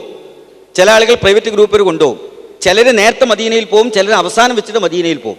എങ്ങനെ ആയിരുന്നാലും ശരി, മദീനൻ്റെ വസ്തുതകൾ ഞാൻ ഇൻഷാ അല്ലാഹ് പിന്നീട് അവസാനം പറഞ്ഞുതരാം. നിങ്ങൾ മദീനയിൽ പോകുന്നു, തിരിച്ചു വരുന്നു, തിരിച്ചു വന്നാലും പിന്നെ മക്കയിൽ തന്നെ. അപ്പം മക്കയിൽ നിങ്ങൾ ഹജ്ജ് വരെ, ഹജ്ജിൻ്റെ ടൈം ആകുന്നത് വരെ സാധാരണ പോലെ ജീവിക്കുമ്പോൾ മക്കയിലെ പുണ്യസ്ഥലങ്ങളിൽ ഇബാദത്തുകൾ കൊണ്ട് ചെലവഴിക്കണത്. അനാവശ്യമായിട്ട് വേസ്റ്റ് സമയം കളയരുത്. നേരത്തെ അമീർ സാഹിബ് പറഞ്ഞ മാതിരി ഫസ്റ്റ് കാറ്റഗറി ആയ നല്ല സുഖമാണ്. എന്താണ്? എപ്പോഴും ഹർമുക്ക് പോകാം, എപ്പോഴും ഹർമ് പോയാൽ എപ്പോഴും ഇങ്ങോട്ട് പോരും ചെയ്യും. അത് തന്നെയാണ് കുഴപ്പം. ദൂരെയുള്ള ഹർമുക്ക് വന്ന അവിടെ ഇത്തികാഫിൻ്റെ കൂലിയിട്ടും സുന്നത്തിൻ്റെ കൂലിയിട്ടും വേറെ എവിടെയും പോകാനില്ലല്ലോ. അപ്പോൾ അതുകൊണ്ട് ഓരോ തോനെ കൂലിട്ടും അടുത്ത് നല്ല പൈസ ചിലവാക്കിയാണ് അടുത്ത് ബില്ലിങ് എടുത്തോൻ സലാഡ് വീട്ടാൻ നിൽക്കുകയാണ് ഇങ്ങോട്ട് പോരാൻ. എന്നിട്ട് റൂമിൽ എന്നിട്ട് പണി ഒന്നുമില്ല, വെറുതെ ആ ഹോട്ടലിൻ്റെ താഴെ ഇങ്ങനെ കുത്തർന്നാണ്ട് സ്വർക്കും, അതിനെ വേറെ പണിയൊന്നുമില്ല മക്കത്ത് പോയിട്ട്. അപ്പോൾ ഭാഗ്യവാൻ ഏറ്റവും ലാസ്റ്റ് കാറ്റഗറി എടുത്തോലാണ് അസീസിയുള്ളൂ. ഓൽക്കാട് ഏറ്റവും അധികം ഹർബ് ഇബാദത്ത് ചെയ്യാൻ അവസരം കിട്ടുക. മറ്റോരിങ്ങനെ കാത്തുക്കലാണല്ലോ. ഇഖാമത്ത് കൊടുക്കണ്ടോന്ന് നോക്കും. ഇഖാമത്ത് കൊടുക്കുമ്പോൾ പാഞ്ഞ് ഓലൊക്കെ എടുത്താണ് പാഞ്ഞ് ലിഫ്റ്റിൻ്റെ എത്തിക്കും. എന്നിട്ട് ഈ ലിഫ്റ്റ് നോക്കിയാൽ കിട്ടുമോ? ഇത് 8-10 നിലയുള്ള ബിൽഡിങ്ങിൽ എല്ലാവരും കൂടി ലിഫ്റ്റിന് താഴെ ഇറങ്ങാൻ കഴിയില്ല. എന്നിട്ട് പിന്നെ ഇവൻ താഴെ ഇറങ്ങി ഹറമിലെത്തുമ്പോൾ ജമാഅത്ത് കഴിഞ്ഞിട്ടുണ്ടോ? സാധിക്കും അങ്ങനെ സംഭവിക്കുക. അപ്പോൾ ഏറ്റവും പ്രധാനമായിട്ട് നിങ്ങൾ ഹറമ് പരമാവധി ഉപയോഗിക്കുക, ഇബാദത്തുകൾ കൊണ്ട് കഴിയണത്ര. തീരെ പുറത്തിറങ്ങണ്ട, മറ്റുള്ള ആശ്വസിക്കേണ്ട എന്നല്ല പറയുന്നത്, പരമാവധി ഉപയോഗിക്കുക. അതെന്തൊക്കെ ഉപയോഗിക്കേണ്ടതെന്ന് ഇൻഷാ അല്ലാഹ് ലാസ്റ്റ് ഞാൻ സമയം കിട്ടിയാൽ പറഞ്ഞുതരാം. ഇനി നിങ്ങൾ ചിന്തിക്കേണ്ടത് ഹജ്ജാണ്. ദുൽഹജ്ജ് 7-നാണ് ഹജ്ജ് സംബന്ധമായ കർമ്മങ്ങൾ തുടങ്ങാൻ പോകുന്നത്. ദുൽഹജ്ജ് 7-ന്. യഥാർത്ഥത്തിൽ ദുൽഹജ്ജ് 8-ൻ്റെ അന്ന് ഉച്ചൻ്റെ മുമ്പ് മിനയിലെത്തിയാൽ മതി, അതേ സുന്നത്തുള്ളൂ. കാരണം ദുൽഹജ്ജ് 8-ൻ്റെ അന്ന് മിനയിൽ താമസിക്കൽ സുന്നത്താണ്. 9-ൻ്റെ നമ്മൾ അറഫയിലേക്ക് പോകുകയും ചെയ്യുമല്ലോ. പക്ഷേ മക്കയിലെപ്പത്തെ സാഹചര്യം അനുസരിച്ച് ട്രാഫിക് ജാമും ബുദ്ധിമുട്ടും ജനത്തിരക്കും എല്ലാം കൂടെ ആയതുകൊണ്ട് ഇവർ 7-ന് തന്നെ നിങ്ങളെ കൊണ്ടുപോകാൻ തുടങ്ങും. അപ്പം അങ്ങനെ ഒരാൾ ഹജ്ജിന് മിനയിലേക്ക് പോവുകയാണെങ്കിൽ ഹജ്ജിനും വേണമല്ലോ ഈ ഇഹ്റാം, അല്ലേ? ഉംറയ്ക്ക് നമ്മൾ മീഖാത്തിൽ നിന്ന് തന്നെ ഇഹ്റാം ചെയ്തു, നാട്ടിൽ നിന്ന് തന്നെ ഇഹ്റാം ചെയ്തു. ഹജ്ജിന് എവിടുന്ന് ഇഹ്റാം ചെയ്യും? ഹജ്ജിന് മീഖാത്തില്ലേ? ഹജ്ജിനുണ്ട് മീഖാത്ത്, ഇതേ മീഖാത്ത് ഹജ്ജിനുണ്ട്. അപ്പം ഇന്ത്യയിൽ നിന്ന് പോകുന്ന ഒരാൾ ഹജ്ജിന് ഇഹ്റാം ചെയ്യേണ്ടത് ഈ പറഞ്ഞ യമനിലെ സൗദിയിലെത്തുന്നതിന് മുമ്പാണ്. അപ്പം ഇനിയിപ്പോൾ നമ്മൾ എന്താ ചെയ്യുക? ഇഹ്റാം ചെയ്യാൻ വേണ്ടി നാട്ടിൽ തന്നെ പോരാൻ പറ്റുമോ? മദീനത്തു നിന്ന് വരുന്ന ആളുകൾ ഹജ്ജിന് ഇഹ്റാം ചെയ്യേണ്ടത് എവിടുന്നാണ്? മദീന കഴിഞ്ഞാൽ ഒരു 10-15 കിലോമീറ്റർ പോന്നാൽ അവിടെ ദുൽഹുലൈഫ എന്ന സ്ഥലമുണ്ട്, അബിയാർ അലിപ്പത്തെ, അവിടുന്നാണ്. അത് മക്കയിൽ നിന്ന് 400 കിലോമീറ്റർ ദൂരെയാണ്. അവിടുന്നാണ് ഇഹ്റാം ചെയ്യേണ്ടത്. തായിഫ് വഴി വരുന്ന ആളുകൾ അവിടെ ഖർനുൽ മനാസിൽ പറഞ്ഞ സ്ഥലമുണ്ട്, തായിഫിൽ നിന്ന് കുറച്ചുകൊണ്ട് പോന്നാൽ മക്കത്തിൽ നിന്ന് 85 കിലോമീറ്റർ ദൂരെ, അവിടെയാണ് അവർ മീഖാത്ത്. അതുപോലെ ഈ എംബോ ഭാഗത്തുനിന്ന് വരുന്ന ആളുകൾ ജുഹ്ഫാറിൻ്റെ സ്ഥലമുണ്ട്, ബദർ പോകുന്ന വൈക്കൽ, അത് മക്കത്തുനിന്ന് 200 ചിലാൻ കിലോമീറ്റർ ദൂരെയാണ്, അതാണ് മീഖാത്ത്. ഇതാണ് ഹജ്ജിന് പുറത്തുനിന്ന് വരുന്ന ആളുകൾ ഇഹ്റാം ചെയ്യേണ്ട മീഖാത്ത്. അപ്പം നമ്മൾ എന്താ ചെയ്യുക? മക്കത്തുള്ളവർ അപ്പം ഇങ്ങനെ അഭിപ്രായം പറയും. അപ്പോൾ അടുത്ത റൂമേരനോട് ചോദിക്കുക, അല്ലെ നമുക്ക് ഇഹ്റാം ചെയ്യണ്ടേ? അപ്പം നമ്മൾ നേരത്തെ ഉംറയ്ക്ക് ഇഹ്റാം ചെയ്യേണ്ടി മസ്ജിദ് ആയിഷി പോകുന്ന അവിടെ പോകാറും ചിലർ. അപ്പം ചിലർ പോകും ഇഹ്റാം ചെയ്യാന്നല്ലേ, നമുക്ക് ഏതായാലും മസ്ജിദുൽ ഹറാം ഇവിടെ ഞാൻ അവിടെ പോകാറ്. ആകെ ആശയക്കുഴപ്പത്തിലോ. നിങ്ങൾ ചെയ്യേണ്ടത് മക്കത്ത് താമസിക്കുന്ന റൂമിലോ അല്ലെങ്കിൽ അവിടെ ലോഡ്ജിലോ താമസിക്കുന്ന ഒരാൾ ഹജ്ജിൻ്റെ സമയമാകുമ്പോൾ ഇഹ്റാം ചെയ്യേണ്ടത് അവൻ്റെ റൂമിൽ നിന്ന് തന്നെയാണ്. നിങ്ങൾ എവിടെയും പോകണ്ട, നിങ്ങളുടെ മീഖാത്ത് നിങ്ങൾ എവിടെ താമസിക്കുന്നത് അവിടെ തന്നെ. അപ്പോൾ അവിടുന്ന് ഇഹ്റാം ചെയ്താൽ മതി. ഇഹ്റാം ചെയ്യാൻ ഒന്നുമില്ല, അതൊക്കെ ഞാൻ നേരത്തെ പറഞ്ഞല്ലോ. നിയ്യത്തിൽ മാത്രമേ വ്യത്യാസമുള്ളൂ. പണിയൊക്കെ ഒന്ന് തന്നെ കുളിക്കുക, ഇഹ്റാമിൻ്റെ ഡ്രസ്സ് ധരിക്കുക, ആണുങ്ങളായാലും പെണ്ണുങ്ങളായാലും കുളിക്കണം, ഇഹ്റാമിൻ്റെ ഡ്രസ്സ് ധരിക്കുക. എന്നിട്ട് 2 റക്അത്ത് സുന്നത്ത് നിസ്കരിക്കുക ഖിബലയിലേക്ക് തിരിഞ്ഞിട്ട്. ഹജ്ജിൻ്റെ സുന്നത്തായ ഹജ്ജിൻ്റെ ഇഹ്റാമിൻ്റെ സുന്നത്തായ നിസ്കാരം നിസ്കരിക്കുന്നു. എന്നിട്ട് നിയ്യത്ത് ചെയ്യുക. എന്താ നിയ്യത്ത്? നവൈത്തുൽ ഹജ്ജ വ അഹ്റംതു ബിഹി ലില്ലാഹി തആല. അല്ലാഹു തആലക്ക് വേണ്ടി ഹജ്ജ് ചെയ്യാൻ ഞാൻ കരുതി, അതിനുവേണ്ടി ഞാൻ ഇഹ്റാം ചെയ്യുന്നു. അതന്നെ. ഇനി അതല്ല നിങ്ങൾ വേറൊരാൾക്ക് വേണ്ടി ഹജ്ജ് ചെയ്യുകയാണെങ്കിൽ അയാൾക്ക് എന്നുള്ള പേരും കൂടി കൂട്ടിയാൽ മതി. ഉപ്പാക്ക്, അല്ലെ എൻ്റെ ഉമ്മാക്ക് വേണ്ടിയുള്ള ഹജ്ജ്, അല്ലെ എൻ്റെ ഉമ്മാക്ക് വേണ്ടിയുള്ള ഉംറ, അല്ലെ എൻ്റെ വല്ലിപ്പാക്ക് വേണ്ടിയുള്ള ഹജ്ജ് വേറൊരാൾക്ക് ചെയ്യുകയാണെങ്കിൽ അത്രയേ ഉള്ളൂ, വേറെ ഒന്നുമില്ല, ഒരു വ്യത്യാസമില്ല. ആ നിയ്യത്തിലൊരു ചെറിയ ചേഞ്ച്. നിങ്ങൾക്കാണെങ്കിൽ നിങ്ങൾ സ്വന്തം പറയാം, അല്ലാഹു തആലക്ക് വേണ്ടി ഹജ്ജ് ചെയ്യാൻ ഞാൻ കരുതി, അതിനു വേണ്ടി ഞാൻ ഇഹ്റാം ചെയ്യുന്നു. പിന്നൊന്നുമില്ല, ലബ്ബൈക് അല്ലാഹുമ്മ ലബ്ബൈക് ലബ്ബൈക ലാ ശരീക ലക ലബ്ബൈക് ഇന്നൽ ഹംദ വന്നിഅമത ലക വൽ മുൽക്ക് ലാ ശരീക ലക്. അപ്പം നിങ്ങൾ റൂമിൽ നിന്ന് ഇഹ്റാം ചെയ്യുന്നു. നിങ്ങളുടെ റൂമിൽ നിന്ന് നിങ്ങൾ ഇഹ്റാം ചെയ്യുന്നു. ഇഹ്റാം ചെയ്ത് കഴിഞ്ഞാൽ നിങ്ങൾ റെഡിയായി ഇരുന്നാൽ മതി. ഇനി നിങ്ങൾക്കൊന്നും ചെയ്യാനില്ല. ഹജ്ജ് കമ്മിറ്റിയുടെ ആളുകൾ അല്ലെങ്കിൽ നിങ്ങളുടെ ഗ്രൂപ്പിൻ്റെ ആളുകൾ, ലീഡേഴ്സ് വാഹനവുമായിട്ട് നിങ്ങളുടെ റൂമിൻ്റെ മുന്നിൽ വരും. ആ വാഹനത്തിൽ കയറി നിങ്ങളെ മിനയിലേക്ക് കൊണ്ടുപോകും. ആ മിനയിലേക്ക് കൊണ്ടുപോകുന്നതിന് കൃത്യമായ ടൈമൊന്നുമില്ല. അത് എപ്പോഴും ആകാം. ചിലപ്പോൾ രാത്രിയാകാം, അല്ലെങ്കിൽ പാതിരാക്കാകാം, അല്ലെങ്കിൽ പിറ്റേന്ന് രാവിലെ ആകാം. അതൊന്നുമില്ല. അതിലിപ്പോൾ ഒരു സുന്നത്തുള്ളത് അടുത്ത ദിവസം ദുൽഹിജ്ജ 8, 7 ഇപ്പോൾ ഈ തിരക്കും ബഹളവും ഒരുങ്ങലും പോകലൊക്കെ കേട്ടോ. ദുൽഹജ്ജ് 8 അന്ന് ളുഹറിൻ്റെ മുമ്പ് മിനയിൽ എത്തൽ സുന്നത്താണെന്ന് മാത്രം. ഇനി അഥവാ ഇൻ കേസ് ട്രാഫിക് ജാം കൊണ്ടോ മറ്റോ എത്താതായി പോയാലും അതിൽ പ്രത്യേകിച്ചൊന്നുമില്ല, ഒരു സുന്നത്ത് കഷ്ടപ്പെടുന്നേ ഉള്ളൂ. ഇപ്പോൾ അതിൻ്റെ പേരിൽ അസ്വസ്ഥരായിട്ട് എന്താ അവരിങ്ങനെ ചെയ്തത്, നമ്മൾ മിനയിലെത്തിയിട്ടില്ലല്ലോ, അവരൊക്കെ മിനയിൽ പോയി, വെറുതെ ഈ ആളുകൾ അസ്വസ്ഥരാവും ഒരു കാര്യമില്ലാതെ. അപ്പം അത്രയും ടെൻഷനാകേണ്ട സംഭവമൊന്നും അതിലില്ല. പ്രധാനമായിട്ട് അറഫയിലെത്തലാണ്. അതിൻ്റെ ഇടയ്ക്കുള്ള സുന്നത്തുകളാണതൊക്കെ. നിങ്ങളൊരു ദിവസം നേരത്തെ കൊണ്ടുപോകുന്നത് ട്രാഫിക് ജാമും ബുദ്ധിമുട്ടും ഒഴിവാക്കാൻ വേണ്ടിയാണ്. അപ്പം നിങ്ങൾ ദുൽഹജ്ജ് 7 അന്ന് രാത്രി തന്നെ, വൈകുന്നേരം തന്നെ മിക്കവാറും മിനയിലെത്തും. അവിടെ നിങ്ങൾക്ക് നിശ്ചയിച്ച തമ്പുകളുണ്ടാവും. ആ തമ്പുകളിൽ നിങ്ങൾ അന്ന് അന്ത്യം ഉറങ്ങും. മിനയിലേക്ക് പോകുമ്പോൾ നിങ്ങൾ പോയി കഴിഞ്ഞാൽ 7 7, 8, 9, 10 മിക്കവാറും മടങ്ങി നിങ്ങൾ റൂമിലെത്താൻ സാധ്യതയുണ്ട്. ചിലർ അതും എത്തൂല, മിനയിൽ തന്നെ താമസിച്ചിട്ട് 11, 12 കഴിഞ്ഞിട്ടേ മിനയിലെത്തുള്ളൂ, അല്ല റൂമിലെത്തുള്ളൂ. അപ്പോഴേക്ക് 6 or 7 ദിവസമാവും. അപ്പോൾ എന്ത് വേണം, അവിടെ ഉപയോഗിക്കാനുള്ള നിത്യോപയോഗ സാധനങ്ങൾ നിങ്ങളൊരു കീശയിൽ കയ്യിൽ വെക്കണം. അതിനുവേണ്ടിയാണ് ഞാൻ പറഞ്ഞത്. അത്യാവശ്യ സാധനങ്ങൾ, കാരണം ഇനി റൂമിലെത്താൻ കുറച്ച് ദിവസം എടുക്കും. അപ്പോൾ ഒരു ജോഡി ഒമ്രാൻ്റെത് എക്സ്ട്രാ കരുതുക. പെണ്ണുങ്ങൾ 1-2 ഡ്രസ്സ് എക്സ്ട്രാ കരുതുക. സാധാരണ ഡ്രസ്സ് ഒരു ജോഡി അതും കരുതുക. കാരണം മിനയിൽ നിന്ന് ചിലപ്പോൾ നമ്മൾ തഹല്ലുലായാൽ കുളിച്ചിട്ട് അവിടെ നിന്ന് ഡ്രസ്സ് മാറും. അപ്പോൾ നമുക്ക് മാറാൻ ഒരു നല്ല ഡ്രസ്സ് വേണമല്ലോ പെരുന്നാളിൻ്റെ ദിവസം, അത് കരുതുക. പിന്നെ ബ്രഷും പേസ്റ്റും, തസ്ബീമാല, മുസാഫ്, ഗൈഡുകൾ, ചൊല്ലാനുള്ള പുസ്തകം, ഗൈഡ്, ഇങ്ങനത്തെ അത്യാവശ്യ സാധനങ്ങൾ ഇതൊക്കെ കയ്യിൽ കരുതിയിരിക്കണം എന്നർത്ഥം. പിന്നെ മിനയിൽ പഴയതുപോലെയല്ല, ഇപ്പം നല്ല സൗകര്യങ്ങളാണ്. ഒരു ബെഡ്ഷീറ്റ് ഉണ്ടായാൽ അവരുടെ കാർപ്പറ്റിൽ വിരിക്കാമെന്ന് മാത്രം. ഇല്ലെങ്കിലും അവിടെ കാർപ്പറ്റ് ഉണ്ടാവും. ബെഡ്ഷീറ്റ് നിങ്ങൾ സൗകര്യം ഉണ്ടെങ്കിൽ ബെഡ്ഷീറ്റ് കരുതിക്കോളും. അതുപോലെ എന്തെങ്കിലും തോർത്തുമുണ്ട്, ഇങ്ങനത്തെ സാധനങ്ങളൊക്കെ, കുളിക്കാനുള്ള സാധനങ്ങൾ, ഇതൊക്കെ കരുതുക. നിത്യോപയോഗ സാധനങ്ങളൊക്കെ അത് കയ്യിൽ വെക്കണം, ഒരു കേസിലെടുത്തിട്ട്. എന്നിട്ട് ബസ് കയറിയാൽ മതി. മിനയിൽ നിങ്ങൾ അന്ന് എത്തിയാൽ 7 or 8 മിനയിൽ തന്നെയാണ്. അവിടെ പ്രത്യേകിച്ച് അമലുകളൊന്നുമില്ല, അവിടെ ഉണ്ടായാൽ മതി. പ്രത്യേകിച്ച് മിനയിൽ നിങ്ങൾക്ക് ഒന്നും ചെയ്യാനില്ല എന്നൊന്നും. പിന്നെ 9 അന്ന് ദുൽഹജ്ജ് 9 എന്ന് പറയുന്നതാണ് അറഫാ ദിനം. ആ അറഫാ ദിനം രാവിലെയാണ് നിങ്ങൾ അറഫയിലേക്ക് പോകൽ സുന്നത്ത്, സുബഹിസ്കരിച്ചാണ്ട്. പക്ഷേ ബസ്സിന് കൊണ്ടുപോകുമ്പോൾ ഇതേപോലെ തിരക്കൊഴിവാക്കാൻ അവർ രാത്രി മുതലേ അറഫയിലേക്ക് കൊണ്ടുപോയിക്കൊണ്ടിരിക്കും. അപ്പം നിങ്ങളോട് രാത്രി ബസ് വരും പോകണമെന്ന് പറഞ്ഞാൽ പോവന്നെ. അത് നിങ്ങൾക്ക് ആരോഗ്യമുള്ളവരാണെങ്കിൽ നിങ്ങൾ ബസ്സിന് കാത്തിരിക്കണ്ട, അതിൻ്റെ ആവശ്യമല്ല. കുറച്ച് ദൂരമുണ്ട്, ഒരു 10-14 കിലോമീറ്റർ ഉണ്ടാവും. പക്ഷെ അത് നല്ല നിരന്ന സ്ഥലമാണ്, റോഡാണ്, ഒരു കയറ്റോ ഇറക്കോ ഒന്നുമില്ല. ആശ്വാസത്തിൽ നിങ്ങൾ രാവിലെ അങ്ങനെ സുബഹിസ്കരിച്ച് നടന്നാൽ ഒരു 10 മണിയാകുമ്പോഴേക്ക് സാവധാനത്തിൽ നടന്നാൽ തന്നെ നിങ്ങൾക്ക് അറഫയിലെത്താം. അറഫൻ്റെ ബോർഡുണ്ട് അവിടെ, വലിയ ബോർഡുകളാണ്, വലിയ ഗംഭീരമായ സൈൻ ബോർഡുകൾ. അറഫ സ്റ്റാർട്ട്സ് ഹിയർ എന്ന് പറഞ്ഞാൽ അവിടെ എഴുതിയിട്ടുണ്ടോ, അറഫ ഇവിടെ തുടങ്ങുന്നു. ആ ബോർഡാണ്ട് കഴിഞ്ഞിട്ട് കുറച്ച് മേലോട്ട് പോയിട്ട് അവിടെ എവിടെയെങ്കിലും ഒരു മരത്തിൻ്റെ ചോട്ടിലോ എവിടെയെങ്കിലും ഒന്ന് ഇരുന്നാൽ മതി അന്നത്തെ ദിവസം. അത്രേ ഉള്ളൂ സംഭവം. ബസ് കാത്ത് നിന്നാൽ ഈ നടക്കുന്നതിനേക്കാൾ ബുദ്ധിമുട്ടാണ്. ആരോഗ്യമില്ലാത്തവർ പിന്നെ നിർവാഹമില്ല, തീരെ വയ്യാത്തവർ മുത്തവഫിൻ്റെ ബസ് പോയാൽ മതി. ഒരു വിധം പറ്റുന്നവരൊന്നും ബസ് കാത്ത് നിൽക്കേണ്ട ആവശ്യമില്ലാതെ രാവിലെ നിങ്ങൾ അറഫയിലേക്ക് തിരിക്കുന്നു.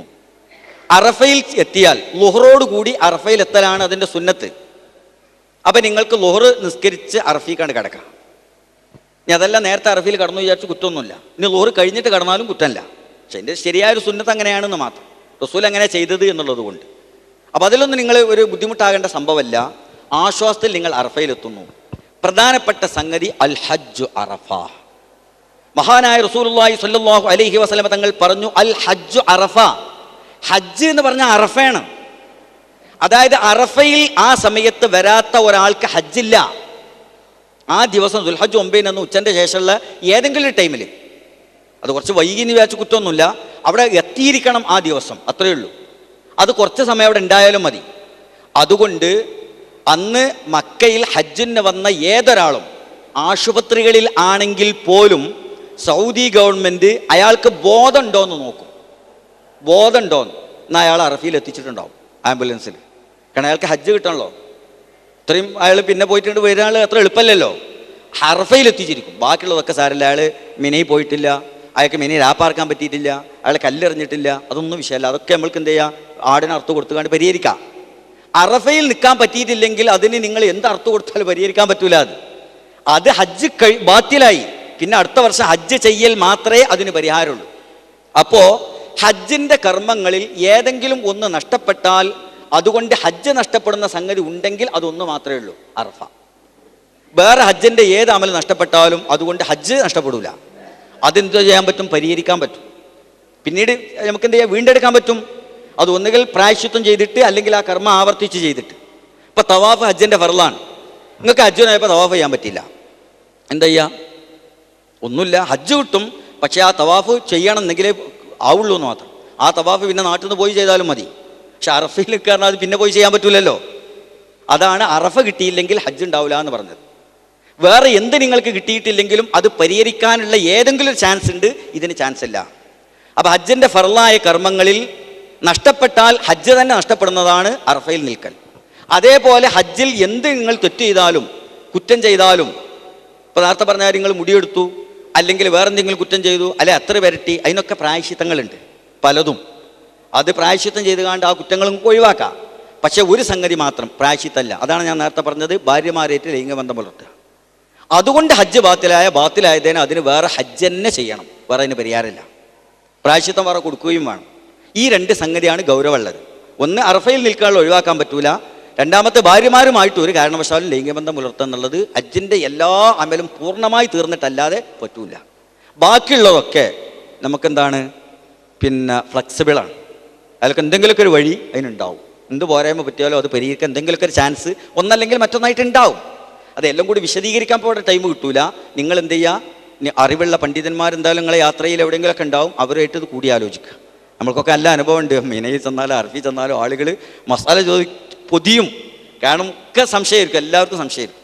അത് അധികം സംശയം ഉണ്ടാകണം എന്താണെന്ന് വെച്ചാൽ ഈ കൂടുതലായി കേട്ടിട്ടാണ്. അമിതമായിട്ട് വായിക്കുക, അമിതമായിട്ട് കേട്ടാൽ തന്നെ ആകെ ആശയക്കുഴപ്പത്തില്ല, അമിതമൊന്നും ശരിയാവില്ല. അല്ലെങ്കിൽ ഒപ്പമുള്ളവർ വെറുതെ വസ്വാസം ഉണ്ടാകും. അല്ലെങ്കിൽ ജിദ്ദീന്ന് വന്ന ആൾക്കാർ, ഇവരാണ് ഏറ്റവും വലിയ ഫിത്തന ഉണ്ടാക്കൽ. എന്നിട്ട് ആകെ വസ്വാസം, പിന്നെ ആകെ ആശയക്കുഴപ്പത്തിലാവും. അപ്പോൾ അതിന് ഇടവരുത്തരുത്. നിങ്ങൾ വളരെ ലളിതമായിട്ട് ഇതൊക്കെ മനസ്സിലാക്കിയാൽ വലിയ ബുദ്ധിമുട്ടൊന്നും വരില്ല ഇൻഷാ അല്ലാഹ്. നിങ്ങൾ അറഫയിലെത്തി. അറഫയിൽ നിങ്ങൾക്ക് ഒരുപാട് പുണ്യകർമ്മങ്ങൾ ചെയ്യാനുണ്ട്. അറഫയിൽ ഉണ്ടാകലാണ് ഹജ്ജിൻ്റെ ഫർള് കേട്ടോ. നിങ്ങളൊന്നും ഉണ്ടിയില്ലെങ്കിലും ഹജ്ജ് കിട്ടും. പക്ഷെ അവിടെ പിന്നെ നിങ്ങൾ ഏതായാലും അറഫല്ലേ, ഏറ്റവും പുണ്യമേറിയ സ്ഥലമല്ലേ. അള്ളാഹുവിൻ്റെ ഹബീബായ റസൂൽ ഹജ്ജത്തുൽ വിദാ, ഈ ശരീഅത്തിൽ ഹജ്ജ് ഫർളായതിൻ്റെ ശേഷം ഒറ്റ ഹജ്ജ് ചെയ്തിട്ടുള്ളൂ. ചെറുപ്പത്തിൽ റസൂൽ ഹജ്ജ് ചെയ്തിട്ടുണ്ട്, അത് പഴയ മില്ലത്തിലുള്ള ഹജ്ജ്, ഇബ്രാഹിം നബിൻ്റെ ഹജ്ജ്. നമ്മളെ ശരീഅത്തിൽ ഹജ്ജ് ഫർളാക്കിയതിൻ്റെ ശേഷം അള്ളാഹു റസൂൽ ഒറ്റ ഹജ്ജ് ചെയ്തിട്ടുള്ളൂ. അത് അവസാനത്തെ വഫാത്താകുന്നതിന് തൊട്ട് മുമ്പുള്ള വർഷത്തിലുള്ള ഹജ്ജാണ്. ആ ഹജ്ജിൽ അള്ളാഹിൻ്റെ ഹബീബായ റസൂൽ സ്വഹാബികൾ മുഴുവനും ഒരു സ്ഥലത്ത് ഒരുമിച്ച് കൂട്ടിയത് അറഫയിലാണ്. ബാക്കിയുള്ളതൊക്കെ ഓരോ സമയത്ത് ഓരോരുത്തർ ഓരോന്ന് ചെയ്യും. എല്ലാവരും ഒന്നിച്ച് തവാഫ് ചെയ്യൽ നടക്കൂല, ഒന്നിച്ച് സഅയ് ചെയ്യൽ നടക്കൂല, ഒന്നിച്ച് കല്ലെറിയൽ നടക്കൂല, ഒന്നും നടക്കൂലല്ലോ. പക്ഷേ എല്ലാവരും ഒന്നിച്ച് ചെയ്യേണ്ട ഒരേ സംഗതി അറഫയിൽ നിൽക്കലാണ്. അന്ന് റസൂലുള്ളാഹി സ്വല്ലല്ലാഹു അലൈഹി വസല്ലം തങ്ങൾ ളുഹ്റോട് കൂടി മസ്ജിദുൻ നബവിയുടെ പള്ളിയുണ്ട് അവിടെ ബോർഡറിൽ, അതിർത്തിയിൽ, അവിടെ എത്തി. അവിടുന്ന് റസൂലുള്ള നിസ്കരിച്ചു, അവരോട് പ്രസംഗിച്ചു, ഖുത്ബ ഓതി. എന്നിട്ട് മെല്ലെ അങ്ങോട്ട് കയറിപ്പോയി അറഫീക്ക്, ഉള്ളിക്ക് കയറി അറഫൻ്റെ ഏതാണ്ട് മധ്യഭാഗത്താണ് ജബൽ ഉർ റഹ്മാൻ എന്നൊരു പർവ്വതമുണ്ട്. ജബൽ ഉർ റഹ്മാൻ ഒരു ചെറിയ കുന്നാണ്. റസൂലുള്ള അതിൻ്റെ താഴ്വാരത്ത് ചെന്നു. ആ പർവ്വതത്തിൻ്റെ അണ്ട് ഇറങ്ങിക്കാൻ റസൂലുള്ളാക്ക് വയ്യ, കാരണം 63 വയസ്സായിക്കണമെന്ന്. ആരോഗ്യപരമായിട്ട് സാധിക്കൂല. ഒട്ടകത്തിനെ കൊണ്ടുപോയിട്ട് ആ പർവ്വതത്തിൻ്റെ താഴെ ഒരു പാറക്കല്ലുണ്ട്, അതിനോട് ചേർത്ത് നിർത്തി. എന്നിട്ട് ഒട്ടകപ്പുറത്തുനിന്ന് ആ പാറക്കല്ലുമൊക്കെ ഉണ്ട് ഇറങ്ങി. ആ പാറക്കല്ലിൽ നിന്നുകൊണ്ടാണ് ലോകപ്രശസ്തമായ റസൂലുള്ളാഹിൻ്റെ പ്രസംഗമുണ്ടായത്. അവിടെ നിന്നാണ് ഹബീബായ റസൂൽ പറഞ്ഞത്, സ്വഹാബികളെ, ലഅല്ലി ലാ അൽഖാകും ബഅദ ആമി ഹാദാ, ഈ വർഷത്തിന് ശേഷം ഇനി ഞാൻ നിങ്ങളെ കണ്ടില്ല എന്ന് വന്നേക്കാം. അപ്പോഴാണ് അവിടുത്തെ കൂടെ ഉണ്ടായിരുന്ന 40,000 സഹാബികൾ പൊട്ടിക്കരഞ്ഞു പോയത്. അപ്പോഴാണ് അള്ളാഹിൻ്റെ ഹബീബായ റസൂൽ അവരോട് വസിയ്യത്ത് ചെയ്ത്, സ്വഹാബികളെ നിങ്ങൾ വിഷമിക്കണ്ട, ഞാൻ നിങ്ങളിൽ ഖുർആൻ ഉപേക്ഷിച്ചു പോകുന്നുണ്ട്, എൻ്റെ തിരുചര്യ ഞാൻ ഉപേക്ഷിച്ചു പോകുന്നുണ്ട്, നിങ്ങൾ എൻ്റെ ഖുർആനും തിരുചര്യയും മുറുകെ പിടിക്കണം. എന്നിട്ട് ഒരുപാട് ഉപദേശങ്ങൾ നൽകി. വലിയൊരു ഉപദേശമാണത്.